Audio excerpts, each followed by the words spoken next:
Dans ces permanences, on constate un très fort besoin d'accompagnement pour des demandes d'aide d'urgence. Et par ailleurs, ça se retrouve dans les chiffres du réseau des œuvres, puisqu'on a une augmentation de 50 à 60% des demandes d'aide d'urgence qui ont été faites par les étudiants lors de cette crise sanitaire.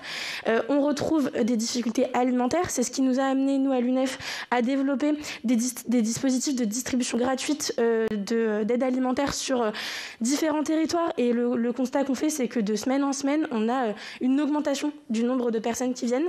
Et plus l'information circule, plus on a du monde qui vient lors de ces distributions. Le président de la mission consacrée aux conditions de la vie étudiante a déjà interpellé à plusieurs reprises le gouvernement à ce sujet. Je vous propose d'écouter Pierre Ouzoulias. C'était le 17 février dernier. Écoutez, ces mots sont très forts. Monsieur le Premier ministre, les étudiants ont faim.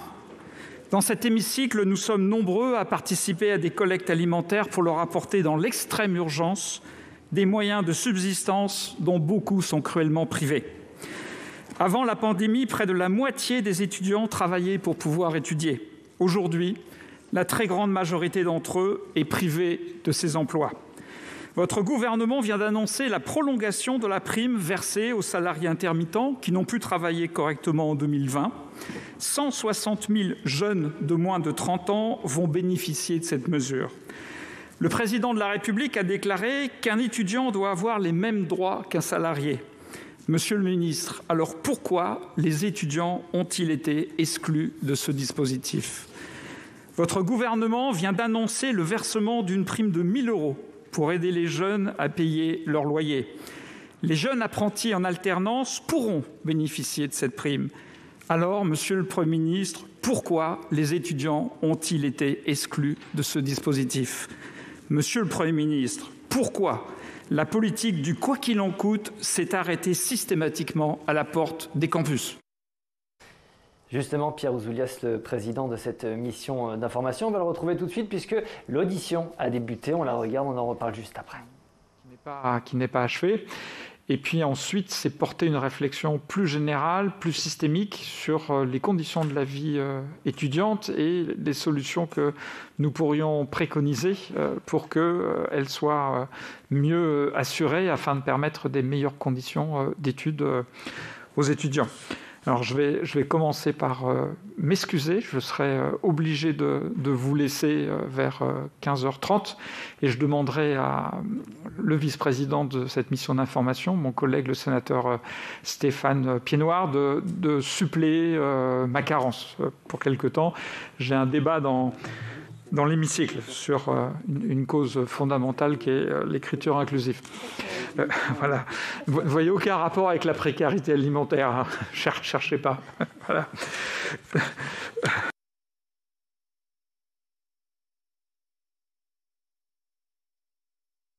Que cette séance fait l'objet d'un enregistrement vidéo qui est disponible sur le site du Sénat en direct et qui peut ensuite être visionné sans aucune limitation de durée. Depuis que nous avons commencé cette mission, nous avons compris, je crois, l'ampleur de ce qu'a pu être la précarité alimentaire des étudiants et des étudiantes, parce que c'est quelque chose qui, pour les médias, a sans doute été le plus présent, le plus visible aussi.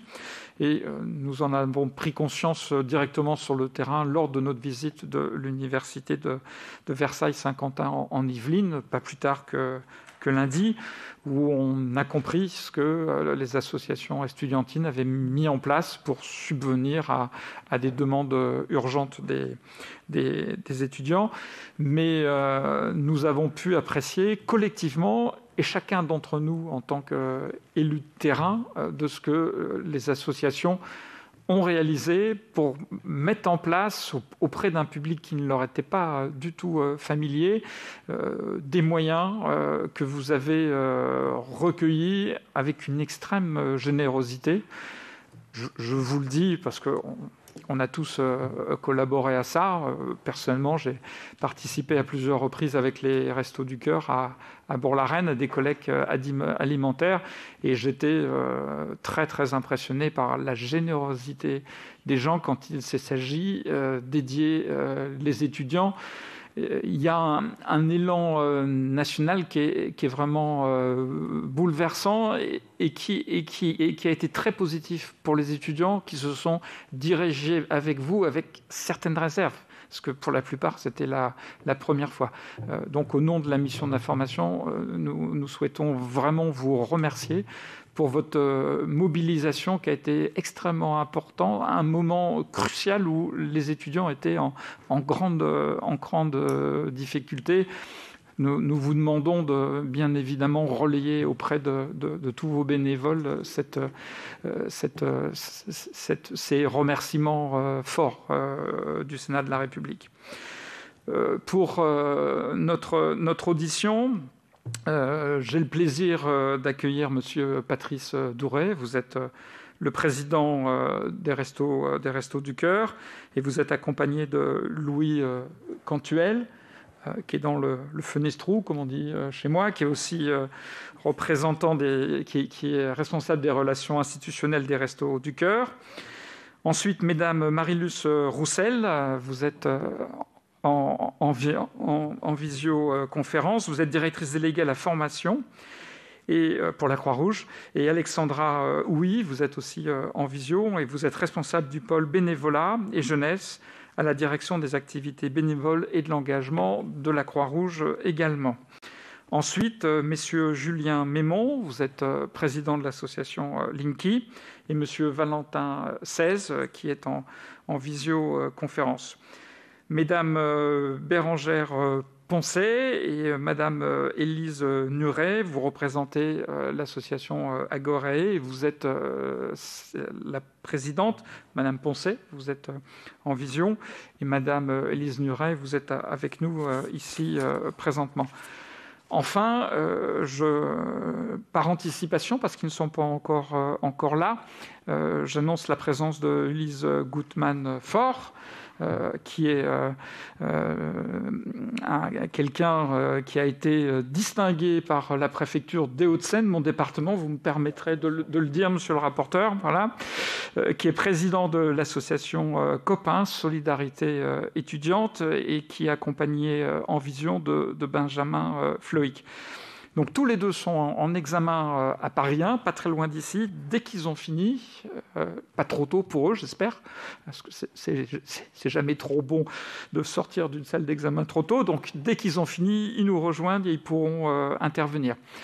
Voilà un petit peu quelle va être la forme de ces auditions. Je vais céder la parole pour environ entre 5 et 10 minutes à chacune des structures. Donc vous partagez le temps de parole comme vous le souhaitez, mais je vais être assez intraitable sur les délais parce qu'il y a beaucoup de questions, donc il est important que vous puissiez les respecter.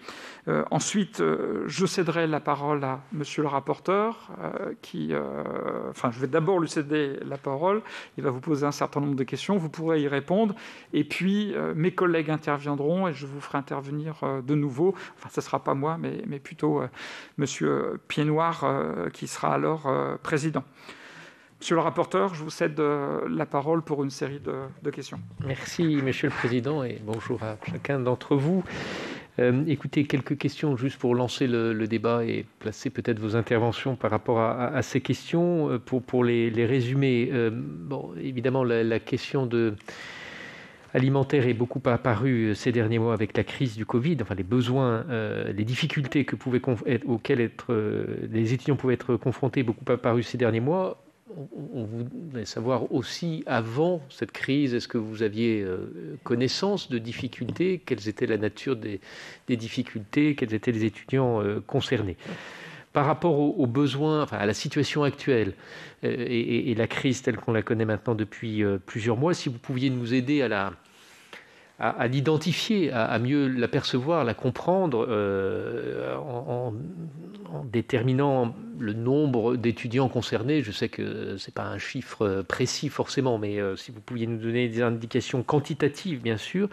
Est-ce que vous constatez qu'il y a des facteurs qui jouent dans les besoins, que ce soit des facteurs territoriaux, que ce soit des facteurs par rapport aux filières d'études suivies, ou que ce soit selon les catégories d'étudiants, étudiants étrangers, étudiants ultramarins, étudiants loin de leur famille, enfin tout ce qui peut être facteur d'amplification des difficultés.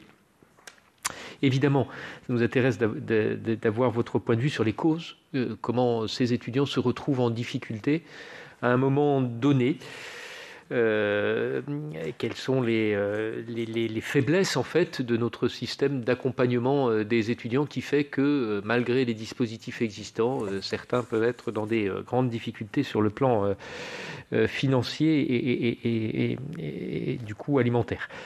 Dans la crise que nous connaissons, que vous avez connue et que nous connaissons malheureusement encore, si vous pouviez nous dire un petit peu la nature des partenariats existants. Alors, le président a fait référence à l'élan de solidarité, hein, et dont évidemment tout le monde se félicite. Moi, je m'intéresserais plus particulièrement aux partenariats un peu institutionnels. Quel dialogue avez-vous eu avec les établissements d'enseignement supérieur, avec les Crous, avec les collectivités territoriales? Peut-être que j'en oublie dans les autres partenaires institutionnels. Et puis bien sûr sur les pistes, qu'est-ce qu'on retient de cette phase que nous connaissons? Quelles sont les pistes qui peuvent être améliorées? Qu'est-ce que vous avez pensé du restaurant universitaire à 1 €? Est-ce que ce sont des pistes qui doivent être prolongée? Est-ce que vous avez senti que sa mise en place s'accompagnait d'une diminution de la demande dans vos structures? Il y a un projet de loi, une proposition de loi, émanant d'ailleurs du Sénat qui met en avant la création d'un ticket restaurant étudiant. Qu'en pensez-vous, et quelles sont éventuellement les autres pistes que vous avez à l'esprit? Voilà quelques-unes des questions que nous avons pour lancer ce débat et pour essayer de bien comprendre la difficulté des étudiants et étudiantes. Pour préparer le président à son débat dans 1 heure, je ne pouvais pas terminer autrement que par eux. C'est ça. Merci monsieur le rapporteur. Monsieur Douré, vous avez la parole pour environ 10 minutes. Merci Monsieur le Président, Monsieur le rapporteur. Je vais essayer d'être bref pour résumer une situation qui est bien évidemment extrêmement lourde et forcément évolutive. Vous dire qu'au niveau des Restos du Cœur, c'est une situation sur laquelle nous travaillons déjà depuis des années. Nous avons déjà alerté à de nombreuses reprises l'État, et notamment parce que la part des jeunes, globalement des moins de 25 ans, c'est 50% des personnes accueillies au resto. Pour mémoire, les restos accueillent au pic de la campagne d'hiver 900 000 personnes, probablement beaucoup plus si l'on totalise cela sur l'année, et notamment pour les personnes qui viennent qu'une seule fois. 50%, c'est énorme. Ça veut dire qu'aujourd'hui, si on prend 10% de personnes qui ont entre 18 et 25 ans, ce sont 100 000 personnes que l'on accompagne au plus haut. La situation des étudiants, c'est une situation que l'on n'a pas découvert. Au total, on a déjà commencé à alerter un peu plus fortement quand on a eu, rappelez-vous, malheureusement, cet épisode assez dramatique de cet étudiant sur Lyon qui s'était immolé par le feu en novembre 2019, à l'occasion notamment de la suppression d'une bourse. Donc c'était pour nous un moment où l'on s'est un peu plus fortement penché sur les actions qu'on devait mettre en place. Ça, c'était 2019. Cette année, ce que l'on a pu constater, c'est que les étudiants qu'on accueillait globalement dans la quasi-totalité de nos près de 2000 centres, on a eu une part beaucoup plus importante dans une quinzaine de centres d'activités qui étaient déjà ouverts et qui accueillaient déjà plusieurs centaines d'étudiants. On a dû modifier nos conditions de fonctionnement. Alors très fortement parce que la crise dès le premier confinement a forcément affecté tout le monde, y compris nous. Et on rappelle qu'au Resto du Cœur, plus de 30% des bénévoles ont plus de 70 ans. Donc il a fallu aussi, à cette époque-là, fonctionner différemment. Et c'est là que, à la fois, le besoin, la nécessité d'aller vers les étudiants qui étaient en difficulté, et plus globalement les jeunes, ça nous a permis aussi de pouvoir mobiliser plus fortement des étudiants qui nous ont rejoints. On en parlera parce que c'est un petit peu la discussion qu'on avait avant le début de cette audition, c'est de d'aussi pouvoir proposer une petite fenêtre ouverte pour les étudiants qui étaient en difficulté. Alors, l'évolution des besoins, ce qu'on en a pu constater très rapidement, c'est une augmentation du nombre de jeunes et d'étudiants qui nous ont rejoints sur nos dispositifs d'activité de rue. Très rapidement, dans les premières semaines et les premiers mois, l'augmentation assez marquée sur nos maraudes, nos camions du cœur, elle était très forte au niveau des étudiants. On a trouvé là des étudiants étrangers qui étaient coincés, qui ne pouvaient absolument pas repartir dans leur pays, qui se retrouvaient dans des logements assez exigus et qui très souvent étaient en rupture familiale. Donc ça, c'était les premiers mois de cette crise sanitaire qui a mis en avant la nécessité d'avoir une réponse assez urgente. On était vraiment dans de la précarité très très grave et subite. C'est-à-dire qu'on était vraiment sur un constat, je n'ai pas le choix, ça me tombe dessus, il faut absolument qu'on vienne m'aider. Donc ça, c'était les premiers mois. Depuis, on a dû donc mettre en place un certain nombre de partenariats. Ces partenariats, on les a d'abord tournés vers les associations étudiantes. Ce qu'on ne faisait pas forcément avant, et on évoquait tout à l'heure notamment le partenariat avec la FAGE, et un certain nombre d'associations qui se sont créées, ou d'associations qui existaient, qui nous ont aidés et qui à la fois ont reçu notre soutien. Ce que l'on voit, ce que l'on sait de l'évolution, on a ouvert un certain nombre de centres d'activité. Je vais parler notamment de celui qu'on a ouvert sur Montpellier. Montpellier, c'est un centre d'activité qu'on a installé au sein du Crous. C'est le Crous qui nous a proposé des locaux et on y a installé un centre de distribution qui à la fois a permis également de développer et d'orienter les étudiants que l'on reçoit vers nos centres d'activité habituels pour faire de l'aide à la personne et de l'accompagnement un peu plus poussé. L'idée, c'est comme tout le temps au resto, c'est que l'aide alimentaire, c'est la première porte, c'est la première marche que l'on franchit pour aller vers tout le reste, le soutien à la recherche d'emploi, l'insertion, etc. Sur Montpellier, pour vous donner une idée de chiffres, lorsque le centre a ouvert, c'était au mois de mars, nous avons accueilli entre 300 et 400 personnes. C'était les premiers jours. Aujourd'hui, le centre d'activité de Montpellier accueille près de 900 personnes et on approche les 1000. C'est-à-dire qu'on est à x2 en quelques semaines, en quelques mois. Donc l'évolution, elle est extrêmement préoccupante en termes de chiffres. Aujourd'hui, nous, on termine la campagne d'hiver, ce qu'on appelle la campagne d'hiver. On est sur la campagne d'été, on n'a pas encore de chiffres très précis à vous communiquer, mais on les aura très prochainement. Alors, vous parliez de causes. Ce qui a été, au départ, les premières causes que les étudiants ont pu évoquer, c'est bien évidemment la perte de revenus. C'est la perte de tous les emplois précaires que l'on connaît, que ce soit dans la restauration, dans le tourisme, dans l'hébergement, tous les petits emplois, les petits boulots, les petits jobs d'étudiants que les étudiants ont perdus. Ça a été assez soudain et c'est là qu'on a retrouvé un certain nombre d'étudiants à la rue qui sont venus nous voir sur nos dispositifs de maraude, comme toutes les personnes sans abri, et ça a été extrêmement violent. Ça a été violent pour les étudiants, parce que tout d'un coup, on se retrouve dans un inconfort que l'on n'avait pas forcément prévu, et même si la précarité existait, on a l'impression de s'approcher de la falaise, on n'est pas très très à l'aise, on s'en sort un petit peu par les petits jobs, et puis tout d'un coup, ça disparaît, pour peu qu'on ait en plus une rupture familiale, eh bien on bascule. Et c'est cette bascule que nos associations, toutes quelles qu'elles soient, essayent d'éviter, c'est-à-dire de ne pas basculer dans une pauvreté qui ferait que c'est très difficile de s'en relever, et surtout, généralement, vous le savez bien mieux que nous, on met plusieurs générations avant de s'en remettre. Et ça, c'est assez difficile, et ça a été très violent pour les étudiants, mais ça a été extrêmement violent également pour nos équipes bénévoles.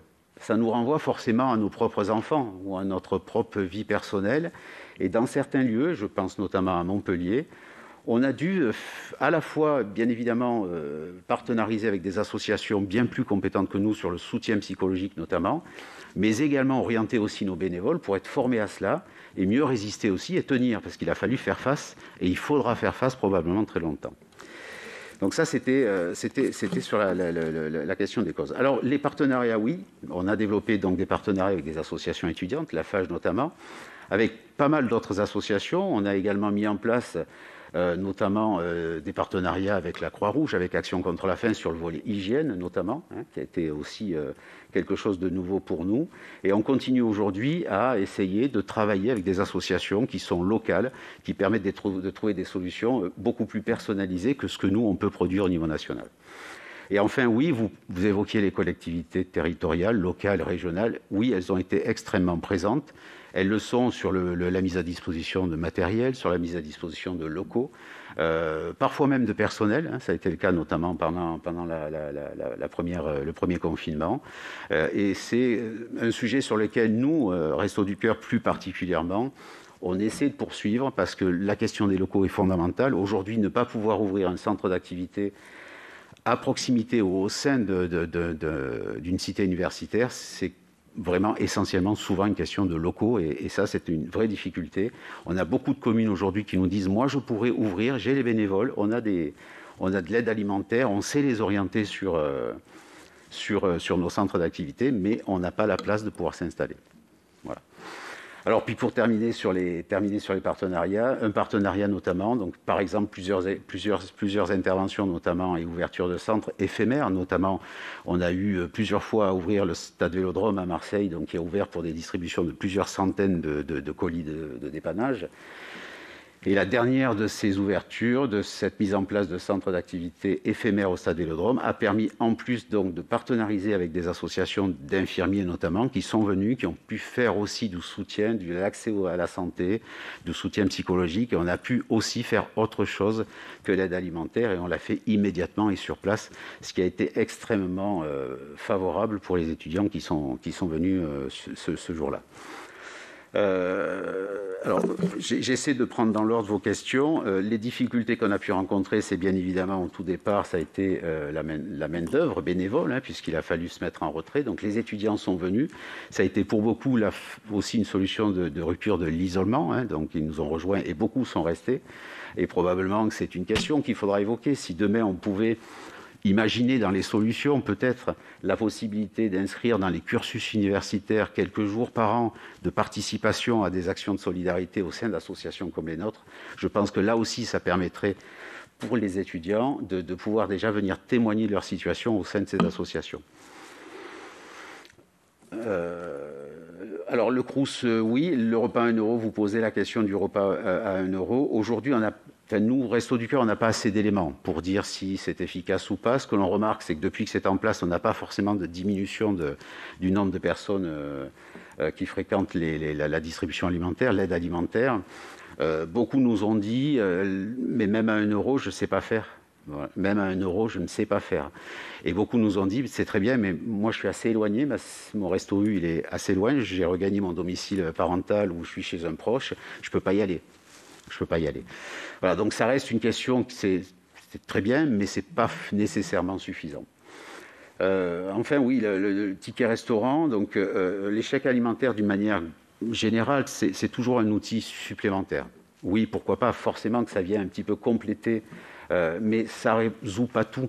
Ça ne permet pas notamment d'aller vers l'accompagnement, vers l'aide alimentaire. L'idée, c'est qu'encore une fois, on essaye non pas seulement de survivre, mais essayer aussi d'anticiper ce qui pourrait se passer par la suite. Donc il faut impérativement compléter ça par des dispositifs d'accompagnement et d'aide alimentaire, mais ça reste être un outil efficace. Et puis enfin, s'il y avait une solution, je sais que c'est un sujet qui est un débat politique, mais très globalement, la quasi-totalité des étudiants et plus généralement des jeunes de moins de 25 ans qui nous rejoignent nous disent tous, moi, ma principale difficulté, c'est qu'il faut m'aider financièrement. J'ai des idées, on voit bien que de cette crise sont nées tout un tas de petites associations qui sont exceptionnelles, avec des jeunes dynamiques, avec des gens qui ont des idées, qui ont envie de faire. Sauf que ces étudiants-là ont besoin pour s'en sortir, et plus globalement les jeunes de 25 ans, ont besoin d'être aidés financièrement. Il faut ce petit coup de pouce pour dire je n'ai pas que la nécessité d'aller chercher à manger, d'aller chercher de quoi me laver. Je sais que ça, je l'ai. J'ai une petite aide. J'ai quelques centaines d'euros par mois qui m'aident à le faire. Et donc, je peux mieux me consacrer à mes études. Il faut savoir que tous ceux que l'on voit chez nous, probablement dans les autres associations, qui sortent de leurs études, et beaucoup ont abandonné cette année leur filière d'études de formation, ceux-là ont beaucoup moins de chances de s'en sortir ensuite. Ils vont tomber dans la précarité, dans le sans-emploi, dans le sans-études. Ils seront complètement absents de tous nos dispositifs. Un des moyens essentiels pour le faire, c'est d'aider financièrement. Ça remet sur le tapis, bien évidemment, on l'appellera comme on le souhaite, mais ce revenu minimum que l'on pourrait éventuellement affecter, distribuer, permettre d'avoir à tous ces jeunes dès 18 ans et non pas 25 ans. Voilà. Merci, monsieur Doucet. Je vais passer maintenant la parole aux représentantes de la Croix-Rouge, Madame Rouxel et Madame Houy. C'est à vous, je vous laisse la parole. Oui, bonjour. Bonjour à tous. On va faire une intervention à deux voix, avec Alexandra. Tout d'abord parce qu'on n'est pas tout à fait sur les mêmes missions. Moi, je dirige l'ensemble des établissements et des instituts de formation de la Croix-Rouge française et Alexandra va représenter plus la partie bénévole, on va dire ça comme ça. Donc, je vais faire une introduction et puis je lui laisserai la parole. Alors déjà, il faut savoir que la Croix-Rouge française est attentive depuis toujours à la situation des jeunes et de tous les jeunes. Alors en effet, que ce soit les jeunes que nous formons, nous dans nos instituts régionaux, on forme plus de 18 000 jeunes au métier du sanitaire et du social en France, et également nos volontaires, puisque nous comptons 15 000 volontaires jeunes au sein de la Croix-Rouge française.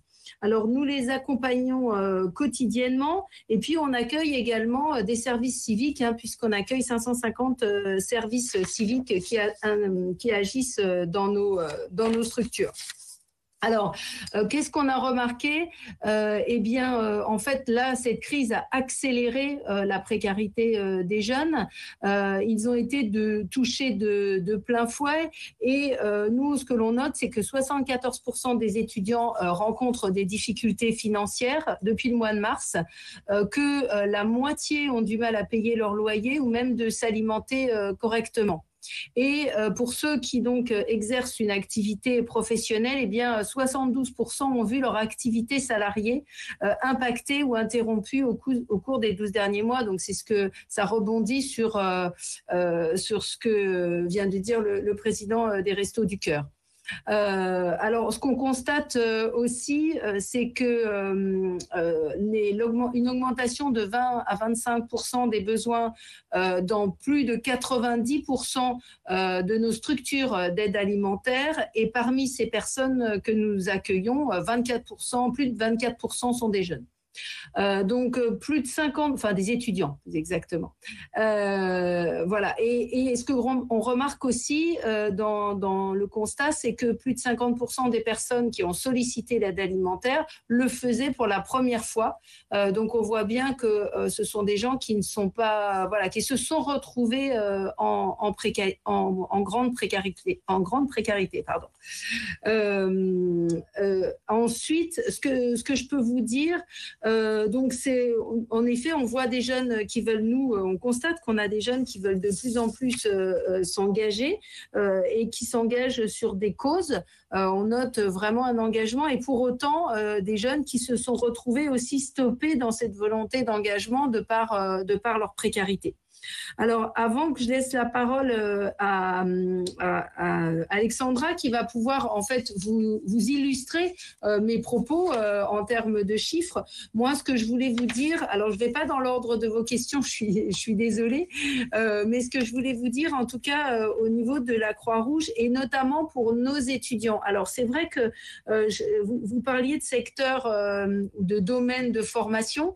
Donc, nous formons dans le domaine du sanitaire, du social et du médico-social et nos étudiants ont été un peu moins impactés que les autres du fait des réquisitions et des métiers préparés. Ils étaient réquisitionnés donc dans les établissements sanitaires, sociaux et médico-sociaux et ils se sont un peu moins retrouvés en difficulté que les autres. Pour autant, il y en a quand même un certain nombre pour lesquels ça a été très compliqué, notamment en termes de perte de repères et d'isolement social. Et isolement social auquel on a essayé de remédier. Donc là, je zoome spécifiquement sur nos étudiants, mais on représente quand même plus de 12% des effectifs formés dans le sanitaire, social et médico-social en France. Donc on est quand même assez représentatif, qu'on a essayé d'accompagner avec, par le biais de nos formateurs, avec un accompagnement social et des webinaires qui étaient notamment organisés le soir, et puis également un accompagnement individuel qui a été proposé à tous les apprenants. On avait également mis en place la possibilité qu'ils nous appellent dès qu'ils se sentaient en difficulté, que ce soit une difficulté sociale ou une difficulté psychologique, pour qu'on puisse intervenir. Ce que nous avons mis en place, nous, en termes d'aide d'urgence pour nos étudiants, les plus fragilisés, parce que, mine de rien, ceci dit, on avait quand même des étudiants fragilisés, nous avons mis en place on a débloqué des chèques d'accompagnement à hauteur de 250 000 € que nous avons distribués et donc qui représentaient 225 € par étudiant pour leur permettre en fait, d'aller acheter des ressources alimentaires et d'hygiène, donc qui étaient utilisables dans les supermarchés et qui ont permis quand même à des gens, et notamment, alors on parle d'étudiants, mais moi je ne vais pas parler que des étudiants, je vais parler aussi des gens qui sont infra-bac et qui se sont retrouvés aussi en difficulté, notamment des gens qui sont sur des petits niveaux de qualification et qui se sont retrouvés aussi dans ces situations précaires. Donc voilà ce que nous avons mis en place très rapidement au sein de la Croix-Rouge française. Alors sachez aussi, et j'insiste là-dessus, c'est que comme je disais en préambule, cette précarité des apprenants, moi j'irais au-delà des étudiants, je dirais cette précarité des apprenants, c'est un sujet sur lequel on est attentif depuis longtemps, et il y a longtemps que l'on a mis en place, nous, dans les instituts Croix-Rouge, mais également c'est des actions qui sont mises en place par les bénévoles de la Croix-Rouge, c'est de l'aide alimentaire au travers de la mise à disposition de paniers d'étudiants. Donc, depuis de longues années, dans nos établissements, on donne l'information. Alors, c'est pas partout en France, puisque c'est le travail que l'on réalise notamment avec les unités locales, mais on informe les étudiants qui peuvent avoir accès à des paniers repas ou à des épiceries sociales qui leur permettent de pouvoir aller chercher à manger. Ça, c'est un point important parce qu'on a constaté, même avant la crise Covid, une précarisation de nos étudiants et qui nous a amené à accélérer sur ce mode d'accompagnement et de ressources qu'on pouvait leur donner. Sachez aussi qu'on travaille en parallèle sur des aides. Alors, on a également un dispositif d'aide aussi, nous, qui existe depuis plusieurs années, où quand un étudiant Croix-Rouge est en difficulté, on a un système de bourse interne que l'on débloque pour aider un étudiant à s'alimenter ou même à pouvoir repartir chez lui. On parlait de l'outre-mer tout à l'heure. Nous, on a vécu des situations, et là, je vous donne des cas très concrets, de personnes qui étaient venues étudier en métropole. Leur enfant qui était resté en outre-mer s'est retrouvé en difficulté. Au moment, par exemple, de Noël, on a débloqué des fonds pour payer des billets d'avion pour permettre à ces personnes de retrouver leur famille et de se rapprocher de leurs enfants. Voilà, donc ça, c'est des actions récurrentes qui existaient et qui existent toujours, mais qui existaient avant le Covid et que l'on pérennise. Donc maintenant, je vais laisser la parole à Alexandra pour qu'elle vous donne un panel un peu plus large des actions bénévoles. Merci Madame Roussel. Madame Houy, allez-y. Alors votre collègue vous a laissé plus que 4 minutes, mais c'est pas grave, allez-y quand même. Bonjour à toutes et à tous. Donc effectivement, je vais aller assez vite parce que beaucoup de choses ont été dites côté Restos du Cœur et ce qu'a avancé Marinus. Dès le début de la crise, pareil que pour les Restos du Cœur, à la Croix-Rouge française, on perd sur nos 60 000 bénévoles 12 000 bénévoles. C'est 12 000 bénévoles âgés de plus de 60 ans qu'on souhaite préserver, qui restent chez eux. Il faut savoir que sur l'activité d'aide alimentaire, on a quand même une surreprésentation de nos bénévoles âgés de plus de 60 ans. Donc très vite, on va se retrouver avec potentiellement des territoires où il n'y a plus de dispositif d'aide alimentaire. Et donc là, en interne, c'est ce que disait Marinus. Heureusement, qu'il y a aussi des jeunes à la Croix-Rouge, les 15 000. On arrive, du coup, avec d'autres bénévoles, à maintenir quand même les dispositifs. Aujourd'hui, à la Croix-Rouge, on est à peu près sur nos mini-implantations locales. On a un peu plus de 800 centres de distribution. Donc là, on est vraiment sur un dispositif de distribution et on a à peu près 80 épiceries sociales. C'est comme ceci que ça a été réparti. Et depuis le début de la crise, vraiment, on va dire qu'on a constaté 20% d'augmentation des jeunes. On le sait tous ici, les jeunes sont quand même la population qui est la plus marquée en termes de non-recours aux droits. Et c'est vrai qu'à la Croix-Rouge, on le ressentait, on est beaucoup plus habitué à accompagner des familles que des jeunes. Là, la Covid nous a prouvé que ils venaient et il y a vraiment cette démarche de prendre sur eux. Donc ça, je pense que c'est aussi quelque chose à avoir en tête. Pour un jeune, s'adresser à la Croix-Rouge française, mais comme toute autre association, c'est très connoté et donc c'est vrai aussi que c'est assez pesant. Et ça, on l'a beaucoup ressenti. Et ce qui a amené du coup nos bénévoles dans certaines villes, et pas forcément des grandes villes, et c'est là aussi l'importance, et ça rejoint ce qui a été dit précédemment sur les questions aussi de mobilité, mais dans des plus petites villes ou périurbaines, de créer des dispositifs ad hoc. Typiquement à Laval, on a des équipes bénévoles qui ont créé un dispositif itinérant. À Tours, pareil, qui s'appelle Petit Caddie, et qui s'est fait aussi en lien avec des étudiants. Donc ça met en avant aussi une valeur, ce qui a été dit aussi pour les Restos du Cœur, qu'on porte aussi beaucoup, c'est la promotion de l'engagement comme aussi un rempart contre l'isolement social. Ça, on en est persuadé et ça s'est prouvé sur le terrain que beaucoup de jeunes étudiants souhaitaient agir à nos côtés pour aussi sortir de cette solitude. Et ça, c'est peut-être là l'effet, je dirais, qui sous-tend et qu'il va falloir prendre vraiment à bras-le-corps, la question de la santé mentale des jeunes, parce qu'il y a vraiment cette première porte. On vient vers les associations pour la question matérielle. Donc ça, on est tous en capacité aujourd'hui de répondre. Et c'est peut-être aussi demain comment on va toucher au-delà des étudiants. Marie-Luce le disait, il y avait quand même une question autour des jeunes. Donc c'est un travail qu'on a commencé. Donc on est allé voir la FAGE, l'UNAGE, on va voir les foyers de jeunes travailleurs. Mais aujourd'hui, on est convaincus qu'on doit travailler tous ensemble parce qu'on a tous en fait une partie de la réponse. Et c'est juste comment on vient l'orchestrer pour qu'on arrive à avoir une réponse complète sur les territoires. Mais vraiment, la question de la santé mentale, pour nous, elle est importante. Et une des réponses avec l'engagement, elle est aussi pertinente. Donc, on a développé vraiment des actions ad hoc. On collabore par exemple avec la FAGE à Dijon, où il y a une Agorae avec laquelle on fait aussi la distribution.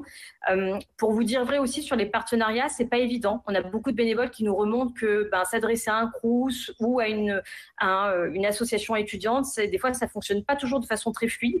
Il y a quand même aussi une sorte d'opacité de qui sont ces acteurs au sein des campus, par exemple. Et ça, c'est vrai que ça mérite aussi une clarification et que c'est pas toujours évident pour des bénévoles de bien comprendre vers qui s'adresser. Donc, il y a aussi un peu une perte de temps au détriment des jeunes concernés. Mais en tout cas, il y a des partenariats, et ça, c'est ce qui est intéressant, en tout cas pour la Croix-Rouge française aussi, pour les bénévoles. Et je reviens à ce qui a été dit précédemment, mais c'est de s'ouvrir aussi à un nouveau public. Accompagner des jeunes, c'est aussi très différent que d'accompagner des familles. On est dans des logiques beaucoup plus de pair à pair, donc ça, c'est intéressant aussi. Et donc, c'est très stimulant pour, je pense, l'ensemble des associations ici présentes. Sur l'ouverture des CROUS, pareil, on n'a pas assez de recul pour savoir si oui ou non ça a créé un recul de fréquentation. Ce qu'on sait, en tout cas pour quelques villes, c'est que souvent, c'était pas forcément ouvert les week-ends. Il y avait la question aussi de la mobilité. Il y a la question aussi de tous ces jeunes, effectivement, qui sont revenus chez leurs parents dans des foyers, des fois, qui sont déjà fragilisés économiquement. Donc, c'était pas non plus une vraie solution pour ces jeunes. Donc nous, on est convaincus effectivement que le petit coup de pouce, si la garantie jeune demain, ça peut être ou un revenu, que sais-je, mais en tout cas élargi pour permettre vraiment à des jeunes d'aborder beaucoup plus sereinement leur vie étudiante, mais aussi l'après. Il y a la vraie question aussi des stages, etc. On en est vraiment convaincus et plutôt favorable parce qu'on ne peut pas rester effectivement sur juste cette urgence du quotidien qui, encore une fois, mentalement, est très pesante. Merci beaucoup, madame. Oui. Monsieur Mémon, si vous arrivez à tenir dans les 10 minutes, ça serait bien. Allez-y, je vous cède la parole. Il faut que vous appuyiez sur le bouton pour... Excusez-moi. C'est pas décompté, hein, tant que je viens d'appuyer. Merci, monsieur le président, monsieur le rapporteur, madame. Mesdames et messieurs, et puis chers habits aussi. Je suis ravi d'être là et on est ravi de témoigner de ce qu'on a vécu et de ce qu'on est en train de vivre parce que la situation n'est pas finie. Et ce que disait Patrice tout à l'heure est très important. À la crise sanitaire s'ajoute une crise sociale qui va avoir des effets de beaucoup plus long terme que la crise sanitaire. Je voulais vous remercier aussi de nous avoir conviés à témoigner en quelque sorte. Et à témoigner aussi au nom d'autres associations qui font un travail de terrain qui est remarquable. Il y a beaucoup d'associations d'étudiants qui sont nées. Il y en a une qui est invitée ici aujourd'hui, qu'on a eu le plaisir de couver, en quelque sorte, d'accueillir pendant 2 mois pour lui montrer toute la manière dont on fonctionnait. Il y a plein d'autres associations étudiantes qui sont créées sur tout le territoire français et qui témoignent d'une solidarité et d'une efficacité sur le terrain qui sont parfois des modèles de résilience en temps de crise et que je voudrais saluer. Je voudrais souligner aussi tout particulièrement le travail qui a été fait par Aguarey depuis des années, qui porte aussi la question de la précarité étudiante, et m'accorder avec Patrice et avec ce qui a été dit précédemment sur le fait que la précarité étudiante, ce qu'on a dit à plusieurs reprises, n'est pas née avec le confinement. Simplement, elle s'est largement aggravée et on a eu l'occasion, nous en particulier Linky, parce qu'on a été très suivis médiatiquement, on a eu l'occasion en quelque sorte de témoigner de cette précarité et peut-être d'inciter des responsables à prendre en charge cette question un petit peu plus vite que c'était le cas précédemment. Pour vous dire les choses en quelques mots et en essayant d'apporter quelques éléments complémentaires, parce que ce qui a été dit précédemment, on y souscrit pleinement.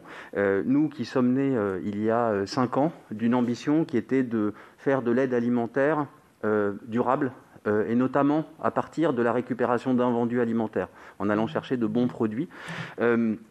Nous nous sommes retrouvés sur le terrain le soir du premier confinement, à constater avec les associations avec lesquelles nous travaillions que beaucoup de jeunes étaient présents, des jeunes étudiants, mais vous l'avez évoqué aussi, des jeunes apprentis, d'autres jeunes qui n'ont pas le statut d'étudiant. Et on a posé la question, et c'est un petit peu la genèse du projet. On s'est retrouvés au cours de l'été 2020, à se poser la question entre quelques associations, notamment Secours Populaire, qui n'est pas présent ici, mais voilà, dont je veux saluer l'activité, et les Restos du Cœur, ainsi que la mairie de Paris, le Crous, qu'on a sollicité à ce moment-là en disant « mais vous avez des jeunes aussi, vous avez beaucoup de jeunes ?» Et puis ils nous ont dit « oui, on a beaucoup de jeunes. C'est quoi? C'est des étudiants? C'est quoi ?» Oui, c'est des étudiants. Et on s'est dit il faut faire quelque chose. Et c'est là qu'on a décidé, pendant l'été 2020, si vous voulez, juste à la fin du premier confinement, de créer un dispositif ad hoc qui reposait sur 4 grands principes, un dispositif ad hoc dédié aux étudiants pour la rentrée universitaire de début 2020. Et c'est ce dispositif qu'on anime depuis lors, et dont je vais vous donner quelques chiffres à date, parce qu'on n'a pas encore évoqué le nombre de repas, nombre d'étudiants, nombre de colis, etc. Donc je vais vous donner à date ce que ça représente pour nous depuis octobre 2020, ce dispositif donc dédié, qu'on a essayé d'adapter aux besoins qu'on avait identifiés. Nous, ça représente depuis octobre 2020 163 distributions, 20 lieux de distribution différents, Paris et région Île-de-France, parce que Linky est uniquement pour l'instant à Paris et en région Île-de-France, et ça représente chaque mois l'équivalent de 160 000 repas. Donc c'est des volumes qui sont très conséquents, et très conséquents pour une équipe qui est très motivée, très mobilisée, qui ne compte pas son temps, ses heures et son investissement, et qui s'appuie aussi sur tout un ensemble de partenariats. Vous avez évoqué les partenariats institutionnels, mais il y a aussi une solidarité entre associations qui a vu le jour. Et je crois que c'est en temps de crise aussi qu'on voit parfois se révéler les institutions et les femmes et les hommes.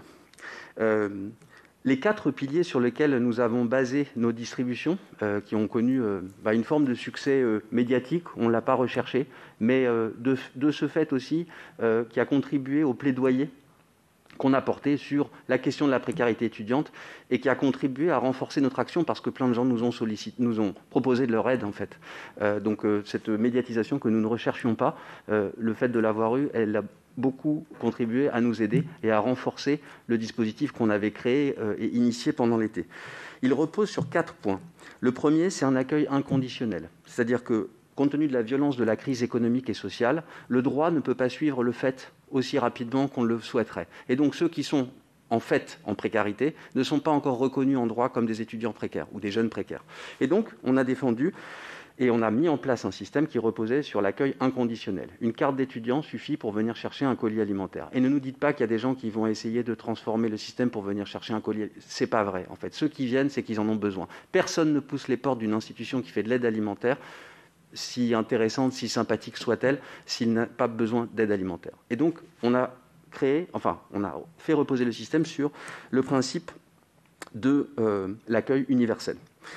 L'idée, c'était de n'exclure a priori personne, aucun des possibles bénéficiaires. Mais la contrepartie, c'était un suivi a posteriori des étudiants qu'on accueillait. Et donc, on a lancé en même temps, et c'était un choix qu'on a fait au tout départ, une enquête qualitative, sociologique, qualitative et quantitative, pour essayer d'identifier qui sont ces gens qui viennent aux distributions, quels sont les ressorts de leur précarité, et pouvoir ensuite, et de multiples précarités, je vais y venir dans un instant, et ensuite pouvoir informer les pouvoirs publics de ce qu'est la précarité en temps de crise, en quelque sorte. Et aujourd'hui que nous avons les résultats, c'est des résultats qui portent sur 3000 étudiants que nous avons interrogés. Donc c'est des résultats qui sont assez intéressants. Ça ne représente pas tous les étudiants accueillis dans toutes les associations, bien entendu, mais ça représente quand même un peu plus qu'une étude, un sondage un peu rapide avec 150 personnes.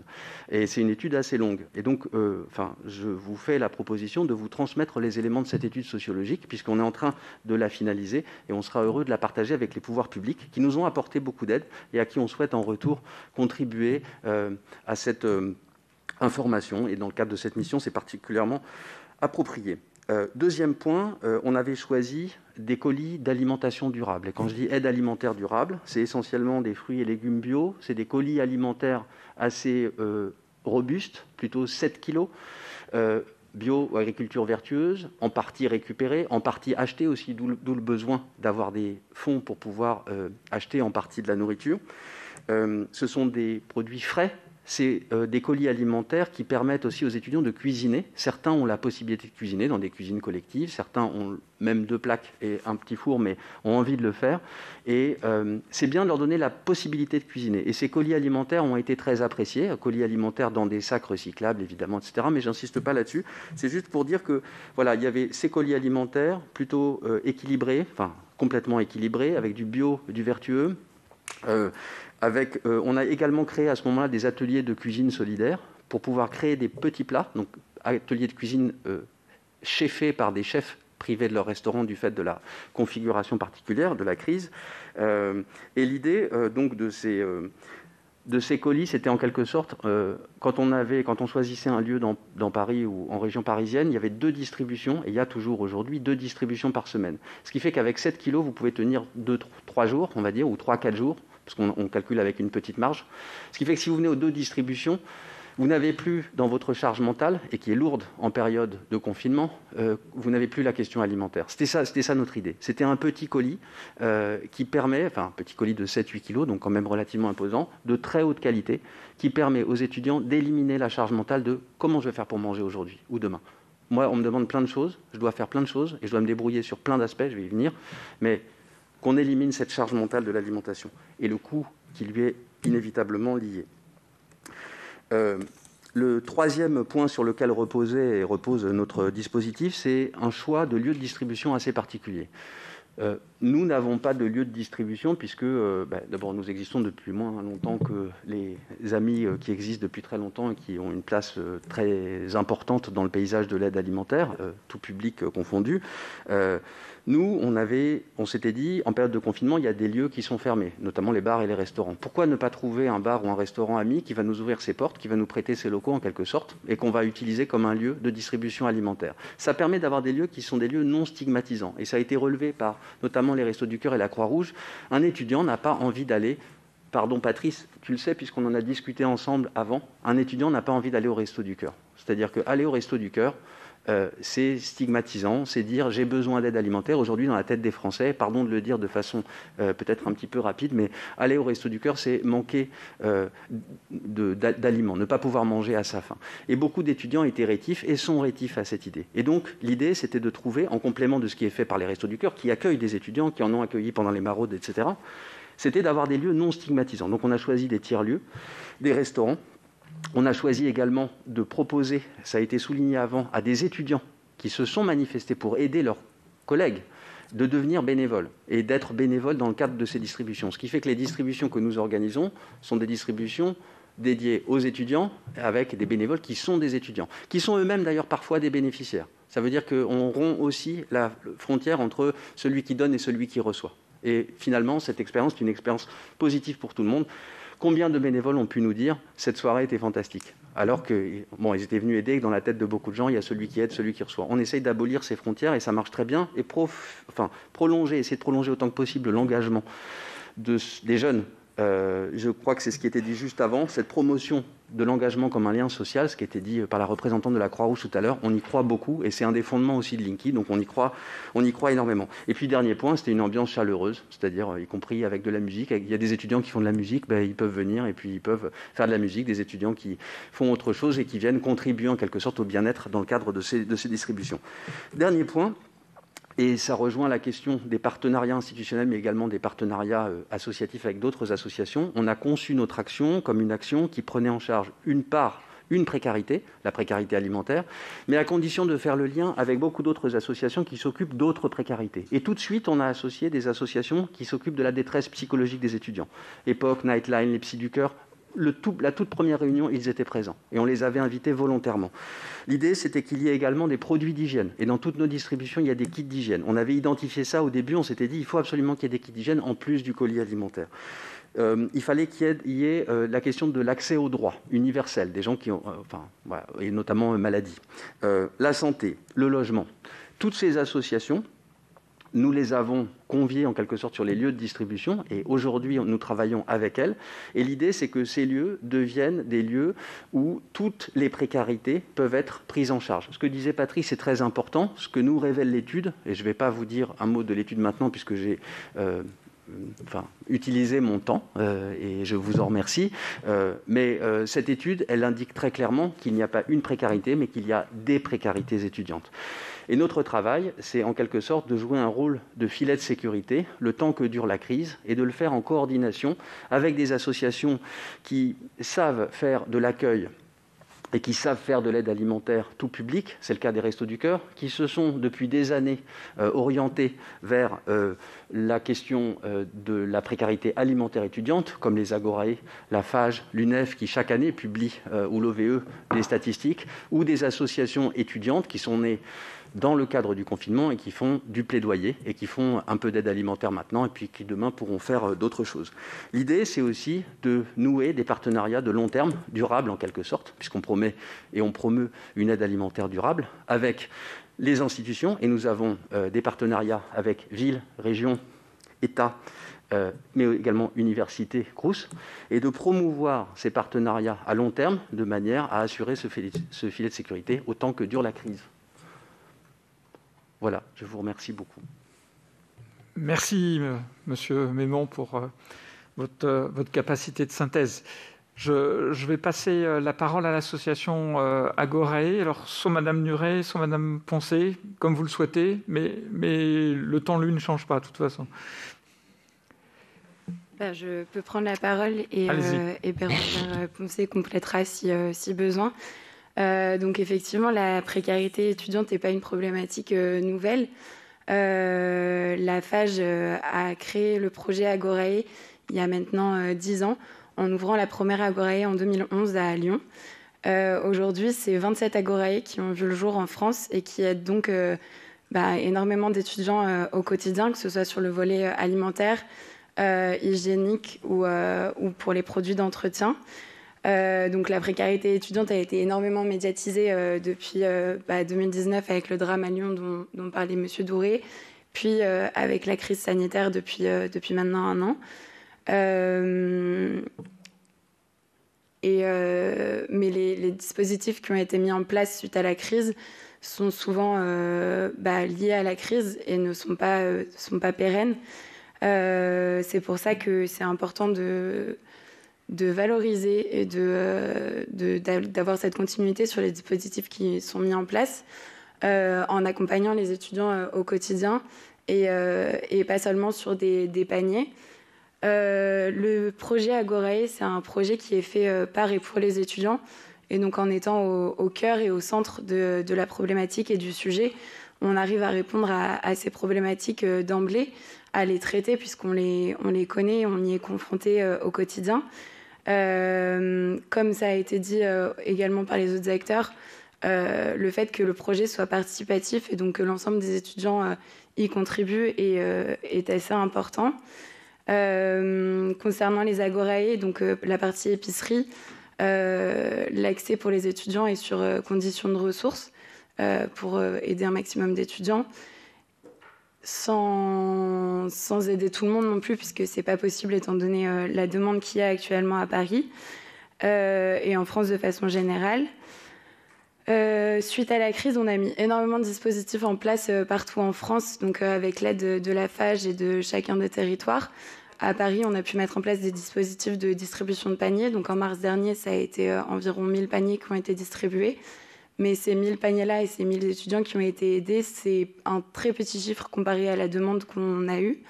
Et les témoignages sont aussi très frappants, très choquants. C'est des étudiants qui nous envoyaient des messages en nous disant qu'ils avaient pu manger une pomme dans le week-end ou qu'ils n'avaient pas pu manger depuis quelques jours. Donc c'est toujours des témoignages assez difficiles à recevoir et auxquels on essaye de répondre du mieux qu'on peut. Donc on a pu mettre en place ces distributions de paniers puis de repas chauds. C'est environ un peu plus de 5000 paniers qui ont été distribués en 2 mois, au mois de novembre et au mois de mars.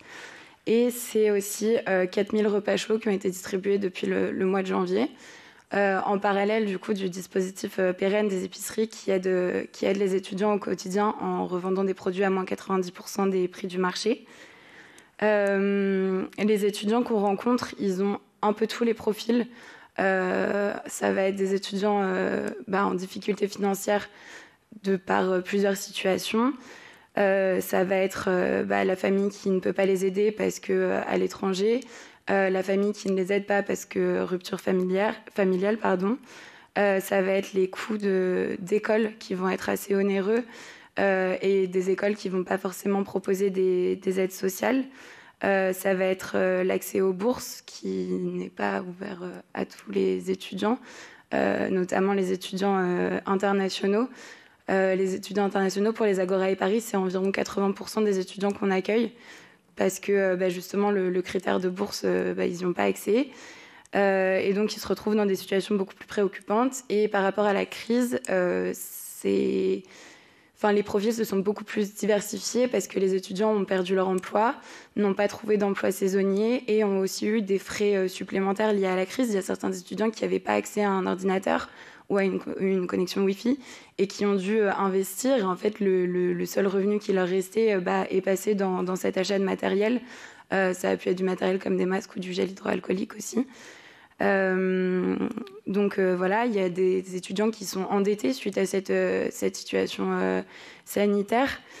Et il y a le problème aussi du non-recours qui a été abordé par plusieurs autres acteurs, puisque la plupart des étudiants n'ont pas ce cap de se dire je vais solliciter une aide alimentaire.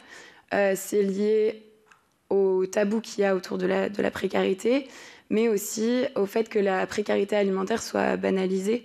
Aujourd'hui en France, on nous dit oui, tu vas faire des études, ça va être un peu difficile, tu vas manger des pâtes pendant 5 ans, mais t'inquiète pas, après ça ira mieux, tu auras un salaire.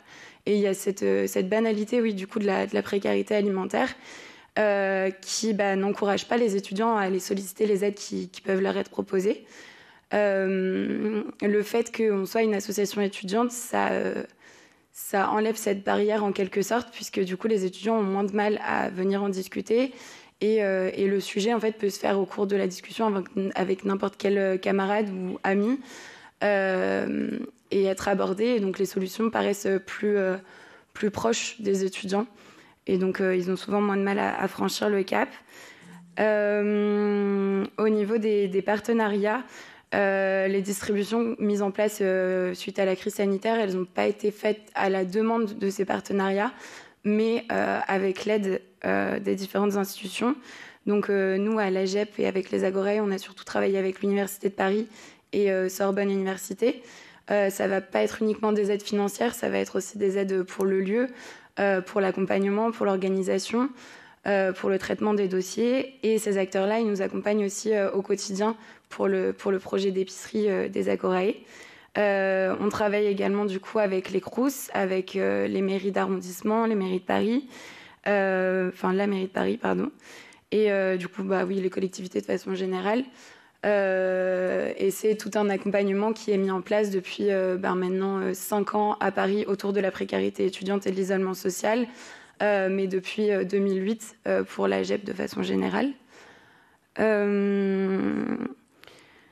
Pour les producteurs locaux, on essaye aussi, comme Linky, de s'activer autour d'une production et de récupération d'invendus pour éviter le gaspillage au maximum et s'organiser dans une idée responsable au niveau de l'écologie.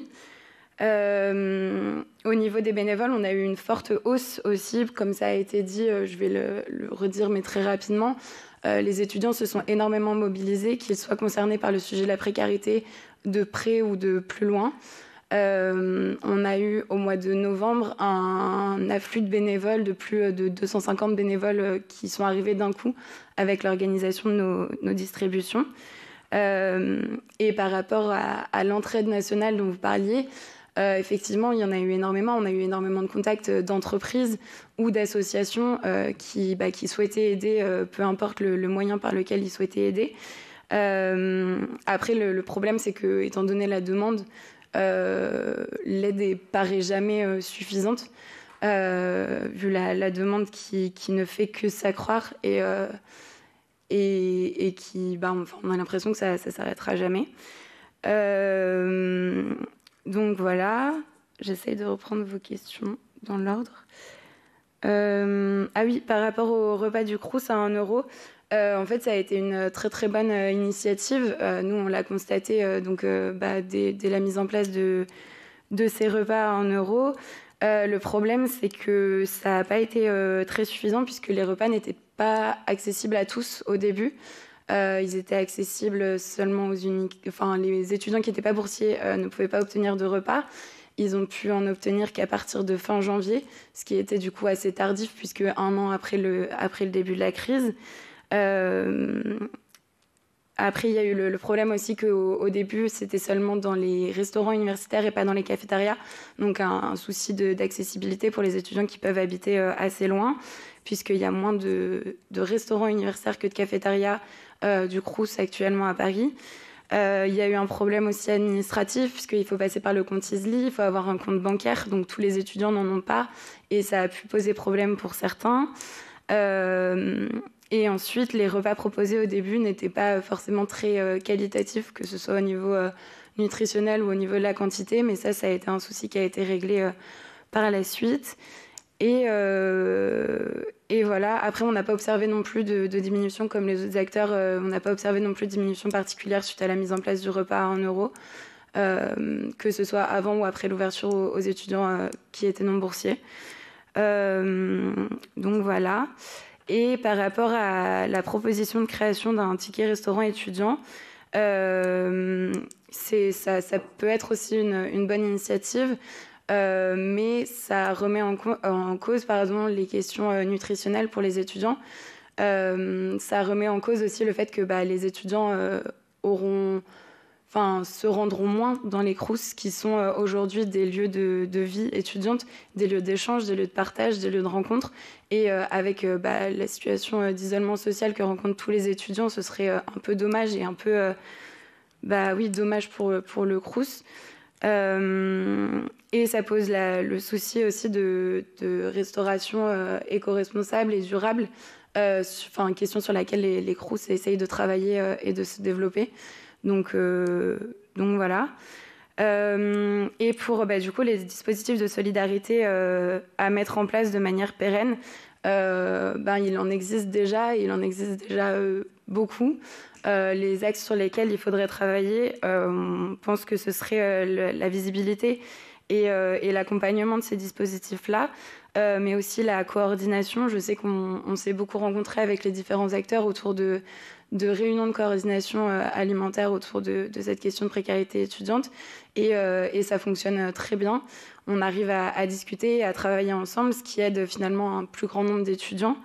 On pourrait aussi aller plus loin que l'aide alimentaire, comme le disait Monsieur Douré, en proposant d'autres alternatives et des alternatives financières. Ça pourrait être par exemple la garantie jeune universelle, qui serait une solution plus pérenne et plus pertinente. Ah, pardon, je termine rapidement. C'est une solution qui est proposée par la FAGE notamment, et valoriser aussi les engagements étudiants comme le volontariat en service civique, qu'on peut accueillir nous aussi au sein des Agorae. Merci Madame Nuret. Je suis heureux d'accueillir M. Ulysse Gutmann-Faure. Mais avant, je suis désolé, chers compatriotes des Hauts-de-Seine, mais je vais céder la présidence au sénateur Stéphane Piednoir. Et je vous prie de m'excuser pour mon retrait de cette séance. Monsieur le Président, c'est à vous.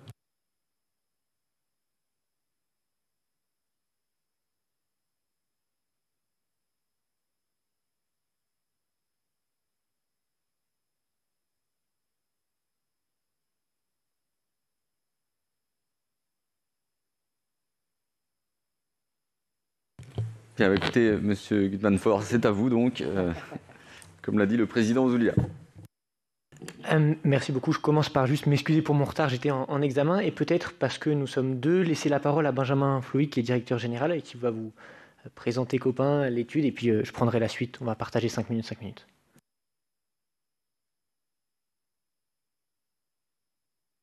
Bonjour à tous. Merci beaucoup de cette invitation. C'est un honneur pour nous de pouvoir présenter ce qu'on fait et les constats qu'on fait sur la précarité étudiante au Sénat. Donc moi, je représente avec Ulysse l'association Copains Solidarité étudiante. C'est une association apartisane dont le seul but est de porter assistance aux étudiants en situation de précarité. Ça fait 9 mois qu'on existe. On s'est créé en réaction à la crise sanitaire et aux impacts de la crise sanitaire sur les étudiants. Copains, c'est une association qui a 500 membres aujourd'hui. On est tous bénévoles et on est tous étudiants. Ulysse est en retard et moi, je suis en visio aujourd'hui parce qu'on était en partiel il y a encore une demi-heure.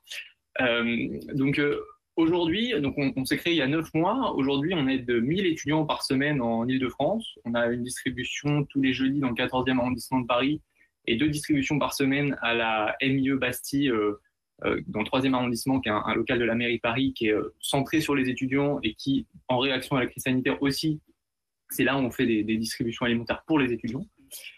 Nous, nos paniers, donc on a commencé il y a 9 mois, on aidait 150 étudiants par semaine pour nos premières distributions en octobre. On est monté à 1000 étudiants par semaine et on fait des paniers de 8 à 10 kilos qui doivent justement permettre aux étudiants de tenir la semaine avec suffisamment à manger et suffisamment de choses pour pouvoir se laver, des produits d'hygiène pour pouvoir se laver, se brosser les dents, etc.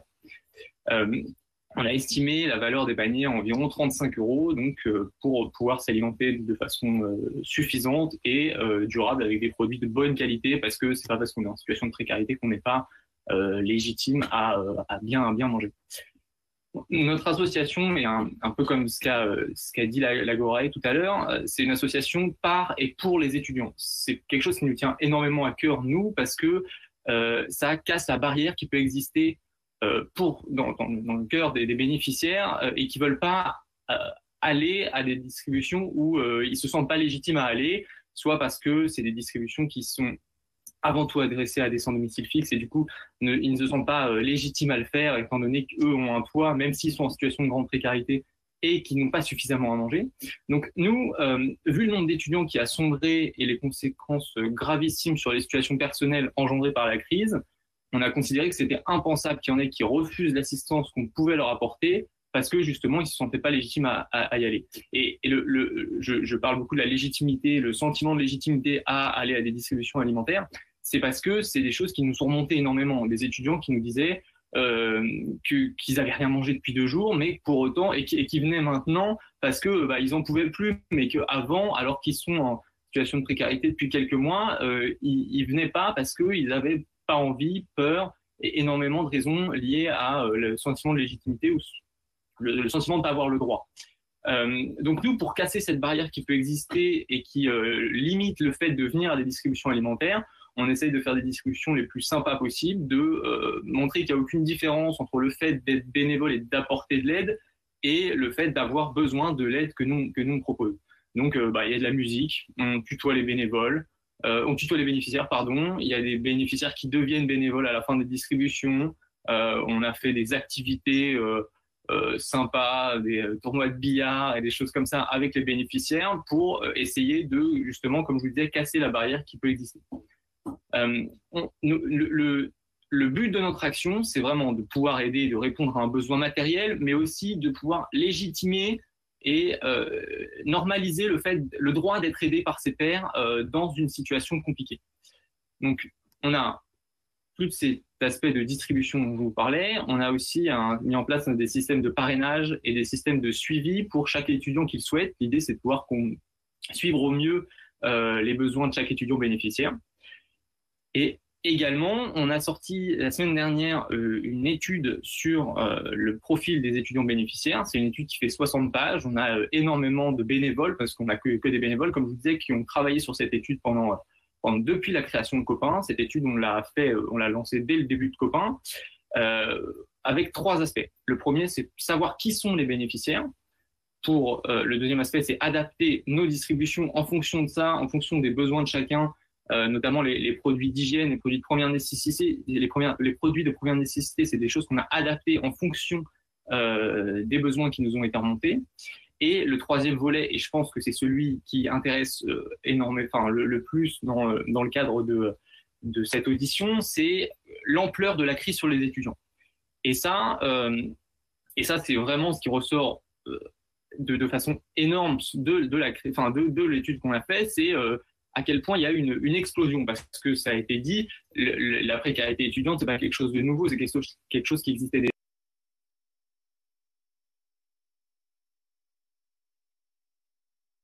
Avec plus de 1000 étudiants qui ont répondu, avec des témoignages concrets, des témoignages audio et enregistrés avec des étudiants, donc qui nous permettaient d'avoir de mettre des mots sur des chiffres.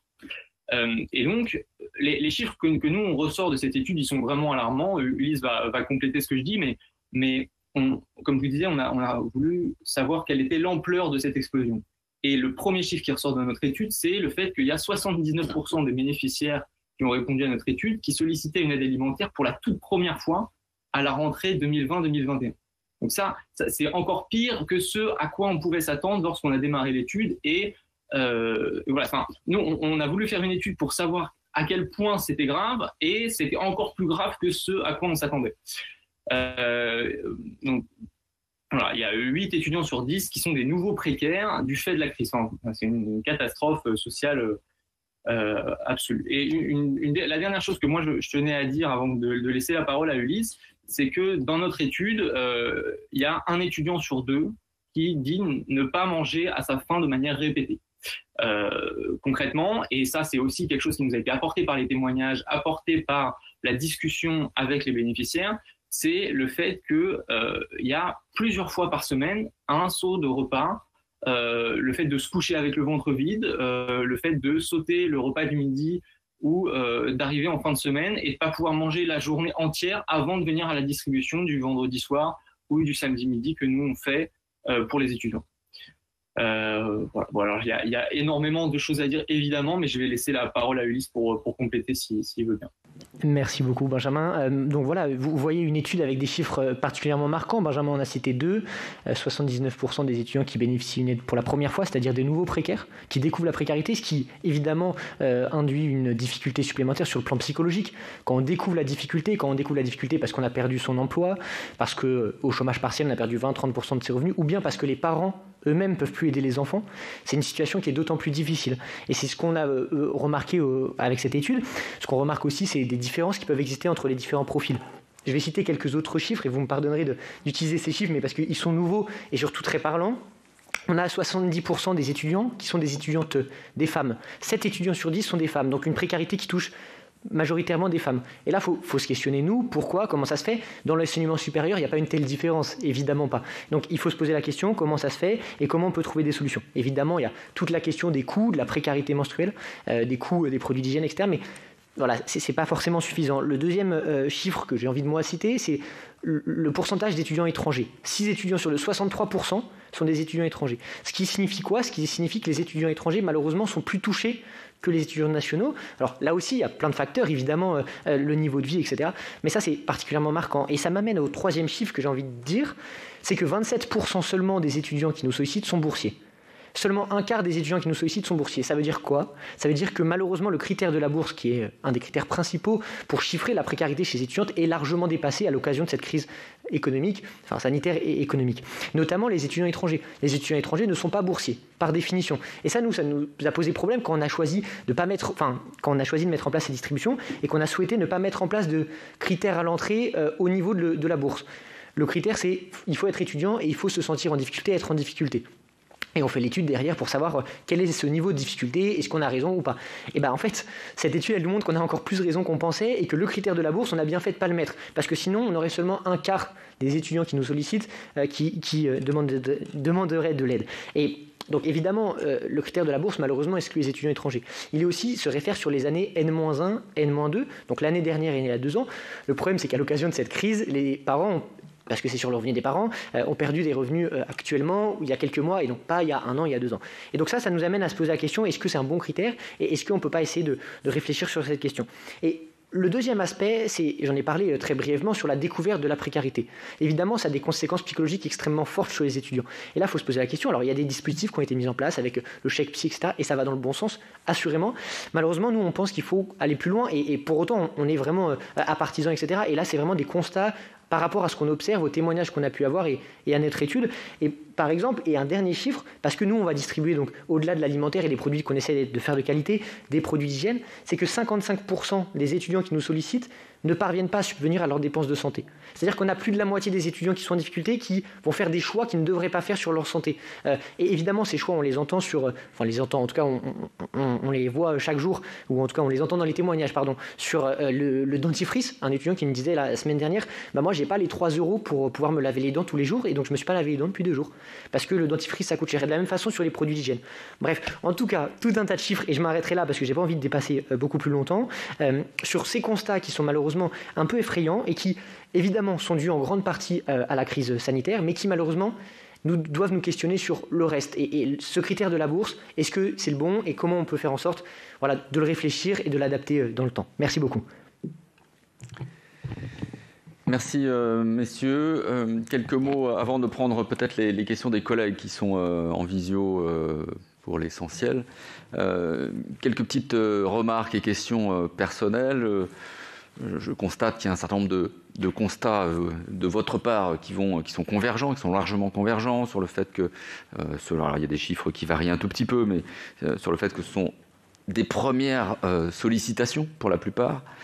Ça veut dire aussi, en creux, que c'est conjoncturel, qu'on peut espérer qu'une fois que la situation va aller vers un retour à la normale, ces aides vont devenir peut-être moins, on le souhaite en tout cas, moins indispensables. Je voudrais, moi, poser 2 questions concernant la mobilisation. Vous avez, je crois que c'est vous, Madame Nuret, tout à l'heure, qui a dit qu'il y a une forte mobilisation des jeunes, des étudiants, mais pas que, les bénévoles, même si il y a une appréhension aussi, ça sollicite les bénévoles qui sont dans la situation de fournir les paniers repas notamment. Est-ce que vous avez dans le même temps enregistré des dons supplémentaires? Vos associations travaillent avec des dons, à l'aide de dons. Est-ce que de manière significative, ça s'est accompagné d'une générosité, d'une solidarité de la part des Français durant cette période? C'est la première question. Et puis la deuxième, ça a été un tout petit peu évoqué tout à l'heure concernant les étudiants qui ont été amenés à abandonner leur logement très tôt durant le premier confinement, mais à nouveau durant cette année universitaire, et qui sont désormais rentrés chez leurs parents, qui eux-mêmes peuvent se trouver dans des difficultés financières un petit peu compliquées. Quelles mesures avez-vous envisagées ou envisagez-vous pour l'avenir pour aller chercher, pour solliciter, pour aller faire en sorte que la précarité de ces étudiants-là soit aussi résorbée en partie? Je sais que c'est une action beaucoup plus compliquée. J'ai entendu tout à l'heure de la part de l'association Linky une démarche intelligente. Alors, parce qu'il y a, je fais référence à un homonyme sur Linky. C'est une démarche intelligente sur les lieux moins stigmatisants. Mais là, du coup, on irait chercher les étudiants chez eux. C'est forcément beaucoup plus compliqué. Est-ce que on s'en tient là? Est-ce qu'on a des collègues? Pas pour l'instant. Tu veux rajouter un mot? D'abord, merci à chacun d'entre vous de vos interventions très, très précises qui répondent bien aux interrogations que nous avions et qui recoupent évidemment des préoccupations, ne serait-ce que la dernière intervention de M. Gutmann-Fort sur la question de l'efficacité du système de bourse. Évidemment, ça nous interroge depuis le début de cette mission. Je voudrais juste revenir sur un chiffre, celui que vous avez cité à la fin du reste, sur le fait que les jeunes femmes ont l'air d'être plus impactées encore par les difficultés. Vous avez identifié les étudiants étrangers et les jeunes femmes. Les étudiants étrangers, il y a des critères objectifs qui font que le fait qu'ils n'aient pas accès au système de bourse, l'éloignement de la famille, bon, ça se comprend de manière assez évidente. Ça l'est beaucoup moins pour les étudiantes. Est-ce que d'abord sur chacune de vos organisations, vous avez constaté aussi qu'il y avait un nombre d'étudiantes plus important que d'étudiants, et est-ce que vous avez des éléments d'explication?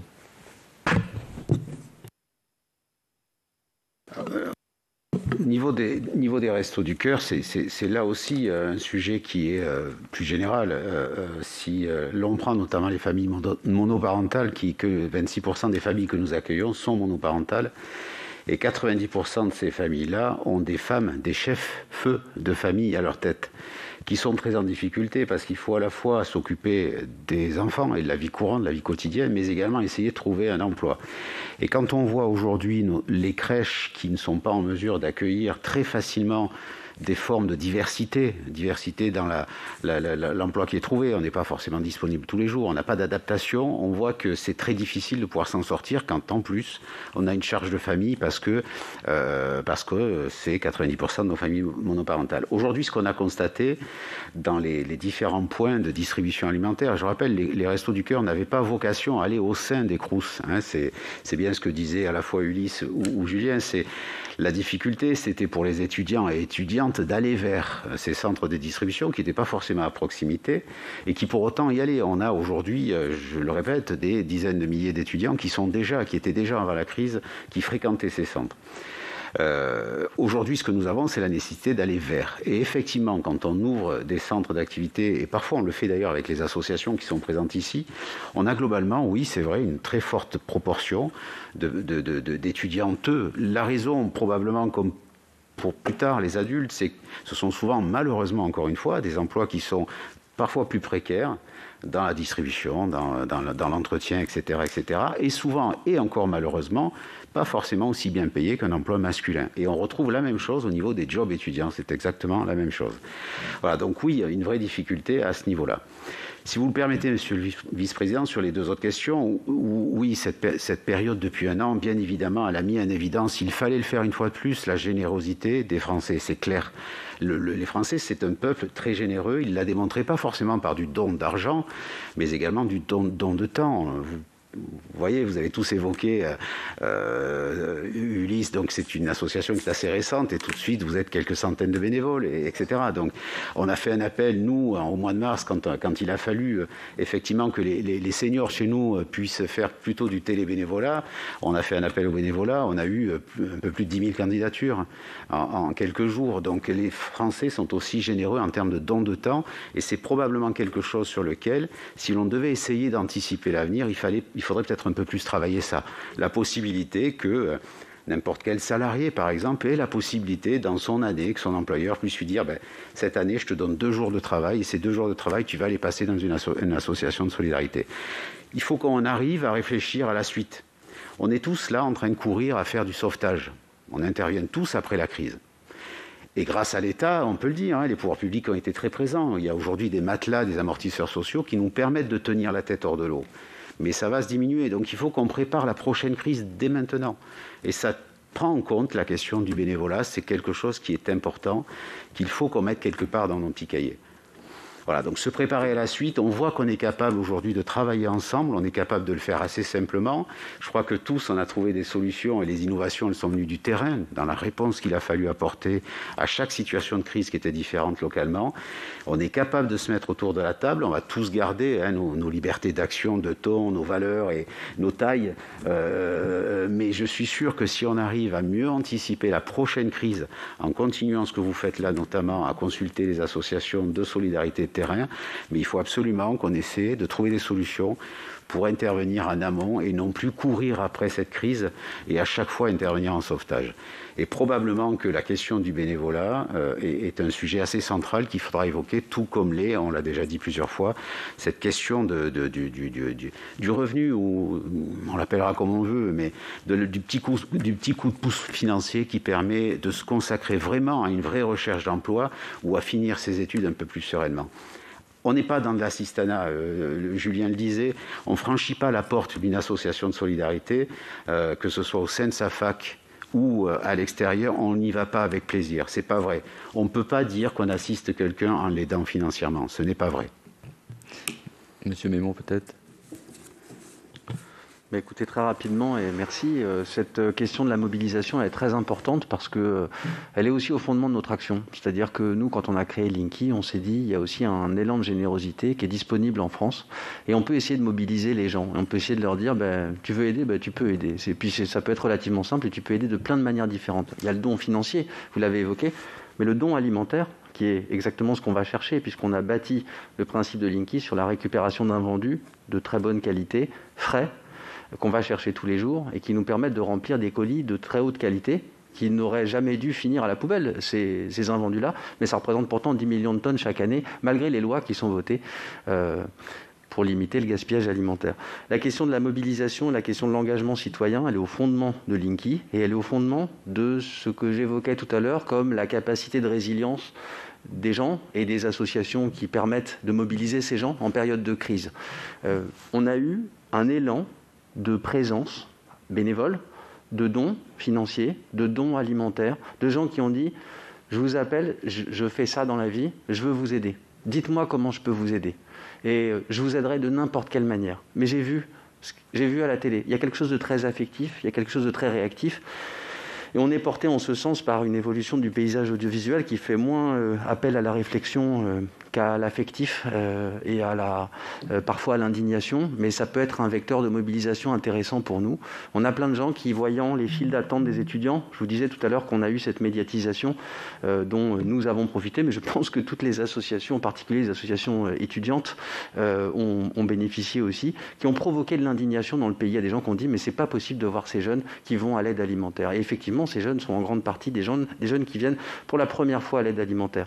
Donc il y a eu une mobilisation forte et il y a eu des dons qui ont été importants et qui nous aident et qui nous ont aidés pendant cette période. Cela dit, ça ne peut pas fonctionner à long terme parce que on n'est pas une entreprise de communication et on ne peut pas appeler les gens à donner comme ça par campagne et reposer sur cet élément-là. Donc il faut prévoir la suite et ce que disait Patrice est extrêmement important, c'est anticiper maintenant ce qui va se passer à la rentrée.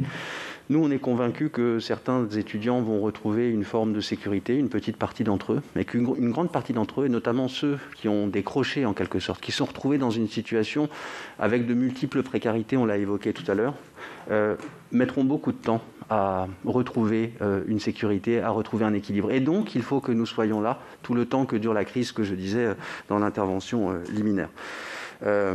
Sur le logement, parce que vous avez posé une question sur le logement, je vais vous répondre très rapidement. Nous, depuis le début, on a associé à nos distributions des associations qui sont spécialisées sur l'aide au logement. Et donc, nous ne le prenons pas en charge directement, mais nous voyons très concrètement des cas. On a eu dans nos distributions, encore il y a peu de temps, des étudiants qui se retrouvaient sans domicile.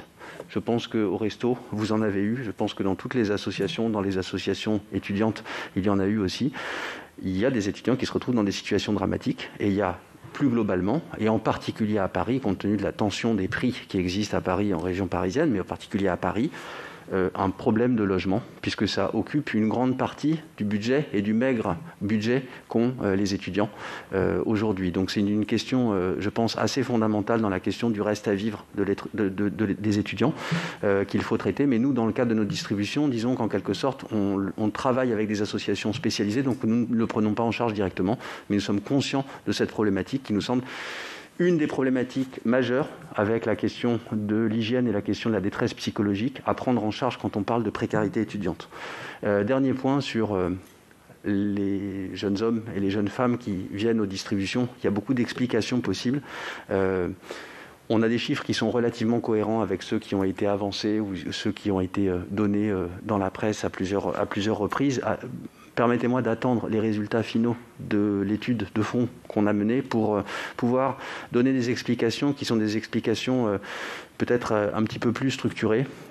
Il est possible aussi que dans les étudiants qui sont en couple, par exemple, ce soit comme dans beaucoup de cas dans la vie, la jeune femme qui va chercher le sac plutôt que le jeune homme.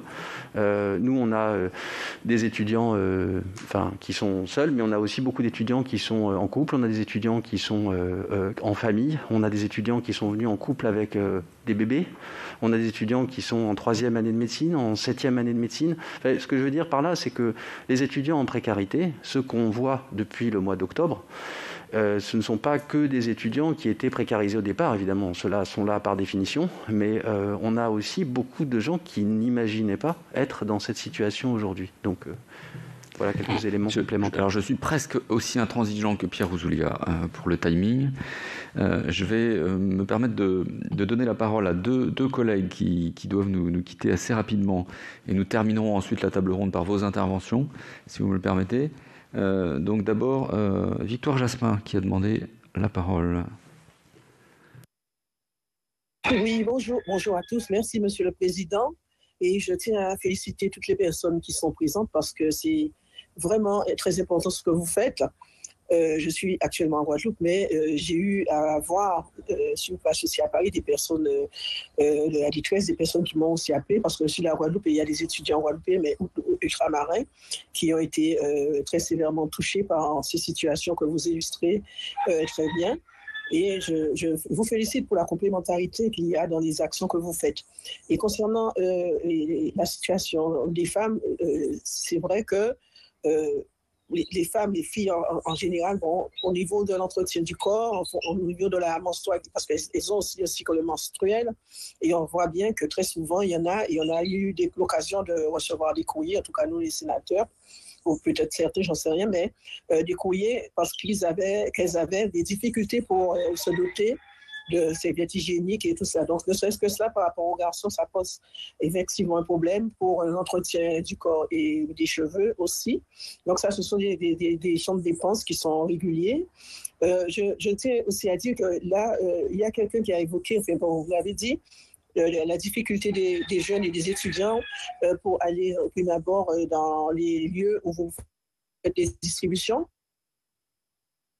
On peut le comprendre parce que les étudiants, ils idéalisent en fait après leur bac, ils vont faire des études, ils sont tous heureux, ils se voient déjà en haut de l'affiche. Et brusquement, il y a des situations qui deviennent leur nouveau, en fait, les nouveaux champs de difficultés par rapport, en fait, c'est un nouveau paradigme, mais ça ne ressemblait pas du tout à cela. Et en même temps, il y a, comment je vais dire, maintenant, contrairement à il y a quelques années, les réseaux sociaux. Parce que c'est vrai que pour se rendre compte de la situation, on a bien vu des files d'attente d'étudiants lorsqu'il s'est agi d'aller dans des lieux où ils pouvaient recevoir un paquet ou un colis. Mais l'autre difficulté, c'est qu'il y a des étudiants qui ne disent pas forcément à leur famille, et même pour leur propre dignité, qui ne souhaitent pas être vus dans des files d'attente. Donc ça pose aussi des problèmes. Alors que vous l'avez dit, c'est juste, pouvoir trouver des lieux autres peut-être, ou bien en fait identifier différemment, mais en fait avec l'apport des propres étudiants, comme vous l'avez dit, et j'ai beaucoup apprécié d'avoir les données chiffrées que vous avez aussi permis de... Vous avez fait un travail qui nous permet aussi de situer un petit peu mieux avec ces critères-là. Mais c'est important qu'il y ait une grande implication des étudiants eux-mêmes pour qu'ils puissent se rendre compte, parce que beaucoup ont peut-être sans doute découvert, comme vous par exemple, c'est une association nouvelle, et l'association fait, je crois, avec M. Furyk, là, de 9 mois, mais au départ, s'il n'y avait pas eu cette crise, en fait, beaucoup d'étudiants, beaucoup de personnes n'ont pas su quel était le vécu. Donc, c'est sûr que ça a amplifié les difficultés, comme vous l'avez dit. Donc, je crois aujourd'hui qu'il faut qu'on continue et que là, cette mission a vraiment tout son sens et je félicite vraiment les collègues et le groupe qui a vraiment voulu l'initier. Vous avez également évoqué les difficultés liées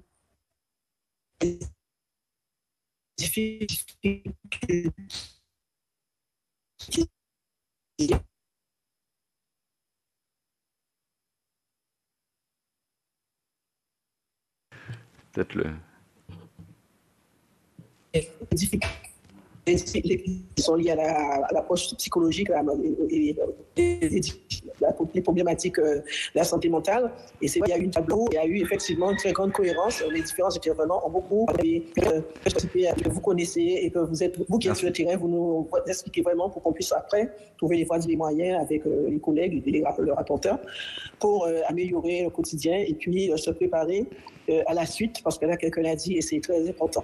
Merci. On a quelques difficultés de liaison, ce qui ne nous a pas empêché d'entendre le coq par derrière, mais et quelques coupures. Merci, parce qu'on connaît aussi le décalage horaire avec la Guadeloupe actuellement.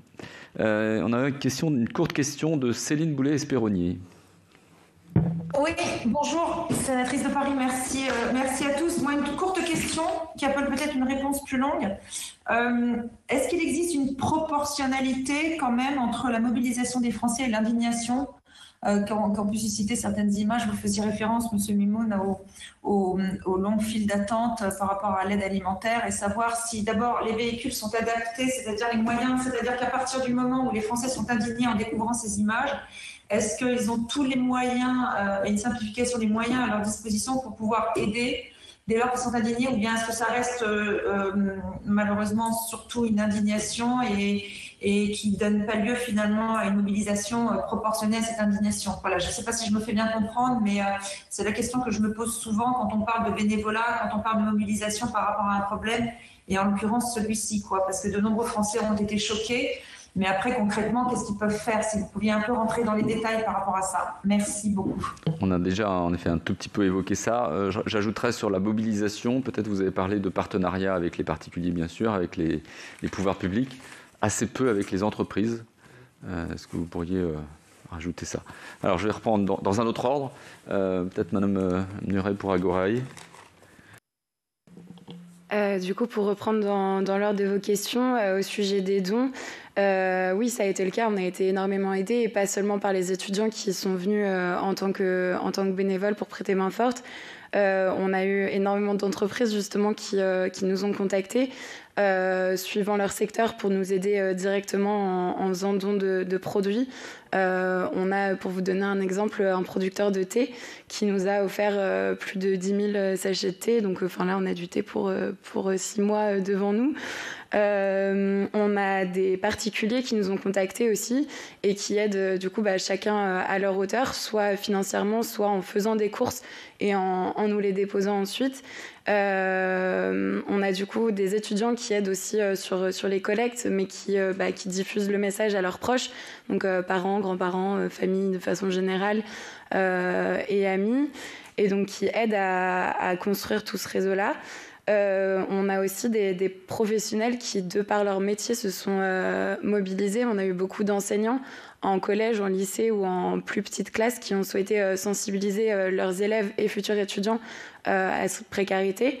Et donc en organisant des collectes et en sensibilisant du coup leurs étudiants à cette cause.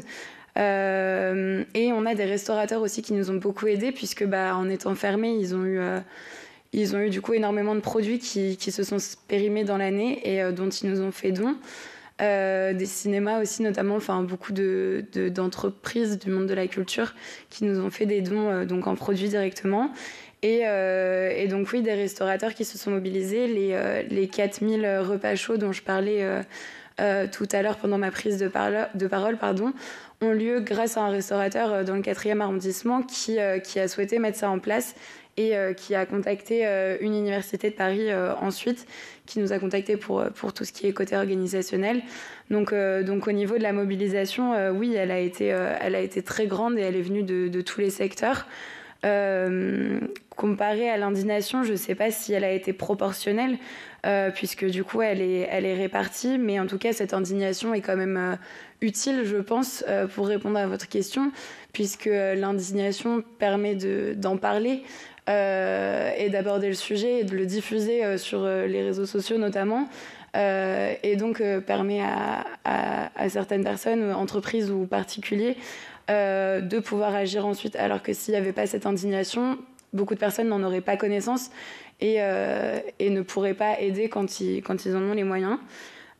Pour la question des étudiants qui ont abandonné leur logement ou qui sont retournés chez leurs parents, suivant c'est pas du tout le même contexte de retourner chez ses parents et d'abandonner son logement pour des raisons financières sans avoir forcément d'autres solutions. Donc au niveau de l'alimentaire, le principe du coup des Agorae, c'est que c'est un réseau national, donc chaque Agorae est en lien avec celle d'à côté et ainsi de suite. Donc un étudiant qui bénéficie d'une Agorae pourra en bénéficier ailleurs en France, donc dans chaque grande ville. Et les distributions se sont multipliées aussi, organisées par les Agorae partout en France. Donc cette question alimentaire des étudiants qui retournent dans leurs familles, qui sont elles aussi précaires, peut se solutionner par ces distributions ou par les Agorae. Pour la question d'abandon de logement pour des causes financières sans avoir d'autres solutions, on a à l'AGEP un pôle de défense des droits qui a pour mission d'accompagner les étudiants en difficulté, bon, pas uniquement sur la question du logement, sur toutes les questions universitaires de façon générale, mais du coup aussi sur la problématique du logement. Et c'est une des solutions qui peuvent être proposées aux étudiants pour trouver des portes de sortie face à ce problème de logement. Et ensuite, votre dernière question, c'était par rapport à la précarité des femmes plus que des hommes. Comme l'a dit Monsieur Dvouré, il y a un problème du coup déjà d'écart salarial entre les femmes et les hommes qui se retrouvent y compris dans les emplois étudiants. On a le problème de précarité menstruelle dont parlait Ulysse pendant sa prise de parole. Qui touche du coup l'ensemble des femmes et des étudiantes. La précarité menstruelle, la FAGE a sorti une étude sur la précarité menstruelle avec l'ANES. À ce sujet, j'ai pas les chiffres exacts en tête, mais ils sont tous assez choquants. Et donc voilà, des produits menstruels, pour vous donner un exemple, c'est environ 15 € par mois. Quand un étudiant a moins de 7 € pour manger, l'étudiante n'a pas 15 € à mettre dans ces produits-là chaque mois. Et ensuite, je pense qu'il y a d'autres problèmes aussi, mais qui vont être beaucoup plus larges et du coup, pas forcément concerner les questions universitaires. Ça va être au niveau du marketing. Les produits féminins d'hygiène notamment sont beaucoup plus chers que les masculins. Et ça se retrouve partout, que ce soit sur les rasoirs ou sur d'autres produits d'hygiène. Le même produit va coûter plus cher quand il sera destiné aux femmes qu'aux hommes et donc va coûter plus cher pour les femmes. Donc ça peut être une des raisons pour lesquelles les femmes se retrouvent plus à solliciter des aides que les hommes. Merci. Peut-être une intervention pour la Croix-Rouge, Madame Rouxel ou Madame Oui, je ne sais pas qui souhaite intervenir. Non, je faisais juste une remarque sur la question de la mobilisation, oui, pour dire qu'il fallait aussi l'analyser par rapport à d'autres choses. Nous, on a constaté à la Croix-Rouge, donc depuis avril 2020, via une plateforme et via notre numéro vert Croix-Rouge chez vous, on recense les demandes de bénévolat. On en compte 14 000, mais clairement, il y a eu un effet premier confinement.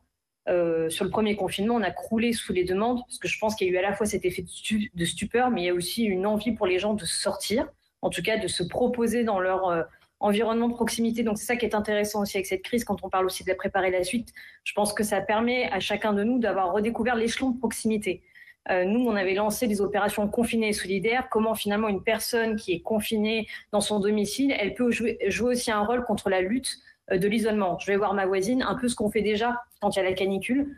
Donc nous, il y a clairement eu cet effet. Et là, on sent depuis novembre, en tout cas, quand il y a eu le second confinement, une baisse clairement. C'est-à-dire qu'on a toujours bien sûr de la mobilisation, mais on est passé de, par exemple, 1000 candidatures en l'espace d'une semaine, où aujourd'hui, sur 15 jours, on est à 250. Donc en tout cas, nous, sur la mobilisation externe, il y a clairement eu un effet de premier confinement. Très bien. Monsieur Gudman-Faure. Oui, merci beaucoup. Alors, il y a plein de choses qui ont été abordées, tant mieux. Je vais commencer peut-être par le logement, mais déjà commencer par remercier la Croix-Rouge, parce que nous, par exemple, pour tous les étudiants sans domicile fixe ou sans abri, on a pu avoir recours au dispositif offert par la Croix-Rouge. Et donc là, souligner, et juste pour répondre à cette question, parce que c'est une réalité, j'ai pas envie de répéter ce qui a déjà été dit, que c'est malheureusement les dispositifs associatifs qui ont permis les premiers de répondre à ces situations, qui sont amplifiées. C'est des situations qui étaient beaucoup plus rares avant, et notamment qui pouvaient être résorbées par les dispositifs d'urgence des Crous, ce qui est plus difficilement le cas en ce moment, et notamment parce qu'il y a un problème au niveau des assistantes sociales qui sont sursollicitées, parce qu'il y a de surproblèmes, etc. Bon, juste une fois que j'ai fait ce petit remerciement à la Croix-Rouge, plein de choses qui ont été abordées. Sur les femmes, peut-être, les dépenses évidemment plus importantes. On a parlé des rasoirs, je voulais prendre cet exemple. C'est vrai que même 30 centimes de différence pour un étudiant qui a des difficultés pour se nourrir, qui a 0 sur son compte, voire inférieur, c'est une grosse différence. Mais il n'y a pas que les dépenses comme argument et comme exemple, il y a aussi évidemment un aspect sociologique. Sociologiquement, on le voit, et ça se voit chez nos bénévoles. Alors on parlera de l'engagement juste après. Nous, on a 500 bénévoles. Sur nos 500 bénévoles, on a 80% de femmes. C'est beaucoup, parmi que des étudiants. Et donc ça, c'est tout un aspect sociologique une femme s'engagera plus, malheureusement. Alors voilà, je ne vais pas faire la sociologie à la petite semaine, pas du tout, parce que je serais en grande difficulté pour le faire. Néanmoins, voilà, il y a cet aspect sociologique, il y a aussi l'aspect des emplois. On a parlé évidemment des écarts salariaux, mais j'ai envie de parler aussi de la disparition des emplois. Et les emplois qui ont été les plus touchés par la disparition, par le télétravail, en tout cas le confinement, etc., c'est les emplois les plus féminins. Les métiers du social, évidemment, alors mis de côté la médecine, etc., mais le babysitting, un métier très féminin, l'événementiel, comment faire de l'événementiel quand on est tous confinés, alors que à l'inverse, les métiers les plus manuels, les métiers de la sécurité ont été moins touchés. Et donc c'est là aussi on voit une grosse différence, et je pense que c'est hyper important de le souligner, une grosse différence qui n'a pas été résorbée, ou en tout cas il n'y a pas eu de dispositifs qui ont permis de trouver des solutions par rapport à ça. Et le chômage partiel sur du babysitting, c'est pas la meilleure des solutions, parce que ça correspond pas forcément à la situation, de la même façon pour l'événementiel où on est payé en extra et pas sur du contrat fixe. J'ai aussi envie de parler de la dette. Nous, on a vu dans notre étude, il y a 15% des étudiants qui nous sollicitent qui sont boursiers, qui sont endettés, pardon, je confonds les termes, qui sont endettés. Et ça veut dire quoi ? C'est-à-dire que s'ils sont endettés aujourd'hui, c'est des choses qui vont durer dans le temps. Et donc, quand on parlait tout à l'heure de l'action des associations, et est-ce qu'il va falloir penser l'après ? Il faut penser l'après en fonction des conséquences dans le temps de cette situation. On a énormément d'étudiants qui se sont endettés à l'occasion de cette crise. Des prêts à la consommation, des prêts pour payer leurs études, parce qu'ils n'avaient plus le revenu à côté, etc. Même avec des parents qui pouvaient se porter garant, mais c'est des choses qui vont malheureusement laisser des traces. Alors on a tous en tête l'exemple américain, on ne sera pas dans cette situation en France, et heureusement, néanmoins c'est des situations qui s'accentuent, qui s'aggravent en tout cas, et là aussi il faut prendre la mesure de ce que c'est, parce que c'est quelque chose de nouveau en France, des étudiants endettés, 15% d'étudiants endettés, parmi les étudiants en difficulté c'est beaucoup, et ça laisse des traces. Et ces prêts, c'est pas forcément que des petites sommes, et on a une grande partie, je crois que la moitié, c'est des prêts supérieurs à 15 000 euros. Et sauf que quand on est endetté à 15 000 euros, vous le savez, et je ne m'étendrai pas là-dessus, ça peut laisser des traces, et surtout, c'est difficile pour les étudiants. Enfin, sur un point aussi qui me semble important à aborder, c'est que souvent, et on en a parlé avec l'intervention de Madame Jasmin, c'est que l'éloignement est un coût supplémentaire pour l'étudiant. Et quand on parle des logements, c'est la même façon. Nous, dans notre étude, et j'y reviens parce que c'est des chiffres, et je pense que c'est important aussi d'avoir des éléments chiffrés, surtout quand ils sont disponibles. 92% des étudiants qui nous sollicitent sont des étudiants qui ne vivent plus chez leurs parents. 92%, c'est-à-dire que l'éloignement de chez son parent, et c'est notamment en lien évidemment avec le taux d'étudiants étrangers, avec le taux aussi d'étudiants qui ne sont pas d'origine parisienne et qui vont avoir un logement à Paris parce que voilà, il y a une déconnexion et notamment qui se fait parce que nous on a beaucoup d'étudiants qui sont en fin de cursus, en master, etc. Bon, voilà, on accède à la capitale, etc. Et c'est des coûts supplémentaires. Et c'est là aussi peut-être réfléchir sur ces aides au logement. Alors, on a parlé de la bourse et j'en ai suffisamment parlé, mais ces aides au logement pour pouvoir trouver des solutions, parce que le logement est un coût extrêmement important et il faut trouver une manière de faire en sorte que ce logement ne soit pas un coût qui soit discriminant et qui malheureusement empêche à des étudiants de pouvoir se nourrir à leur faim. Bien, merci beaucoup à vous toutes et tous. Pour ne pas prolonger les débats, je crois qu'on peut s'en tenir là. Je vous remercie beaucoup pour les différents éléments que vous avez apportés. Évidemment, on pourrait prolonger très, très longuement nos échanges. Nous savons qu'il y a beaucoup à faire. En tout cas, nous avons pris conscience que, nous le savions avant cette audition, bien évidemment, mais prenons conscience du caractère aigu de cette crise concernant les étudiants, et notamment sur la question alimentaire. Une occasion aussi de vous féliciter pour l'action que vous menez et qui entraîne beaucoup de bénévoles avec vous, en espérant, comme je l'ai dit tout à l'heure, que ça ne se pérennise pas, en fait, parce que l'idée, c'est quand même d'en sortir assez rapidement.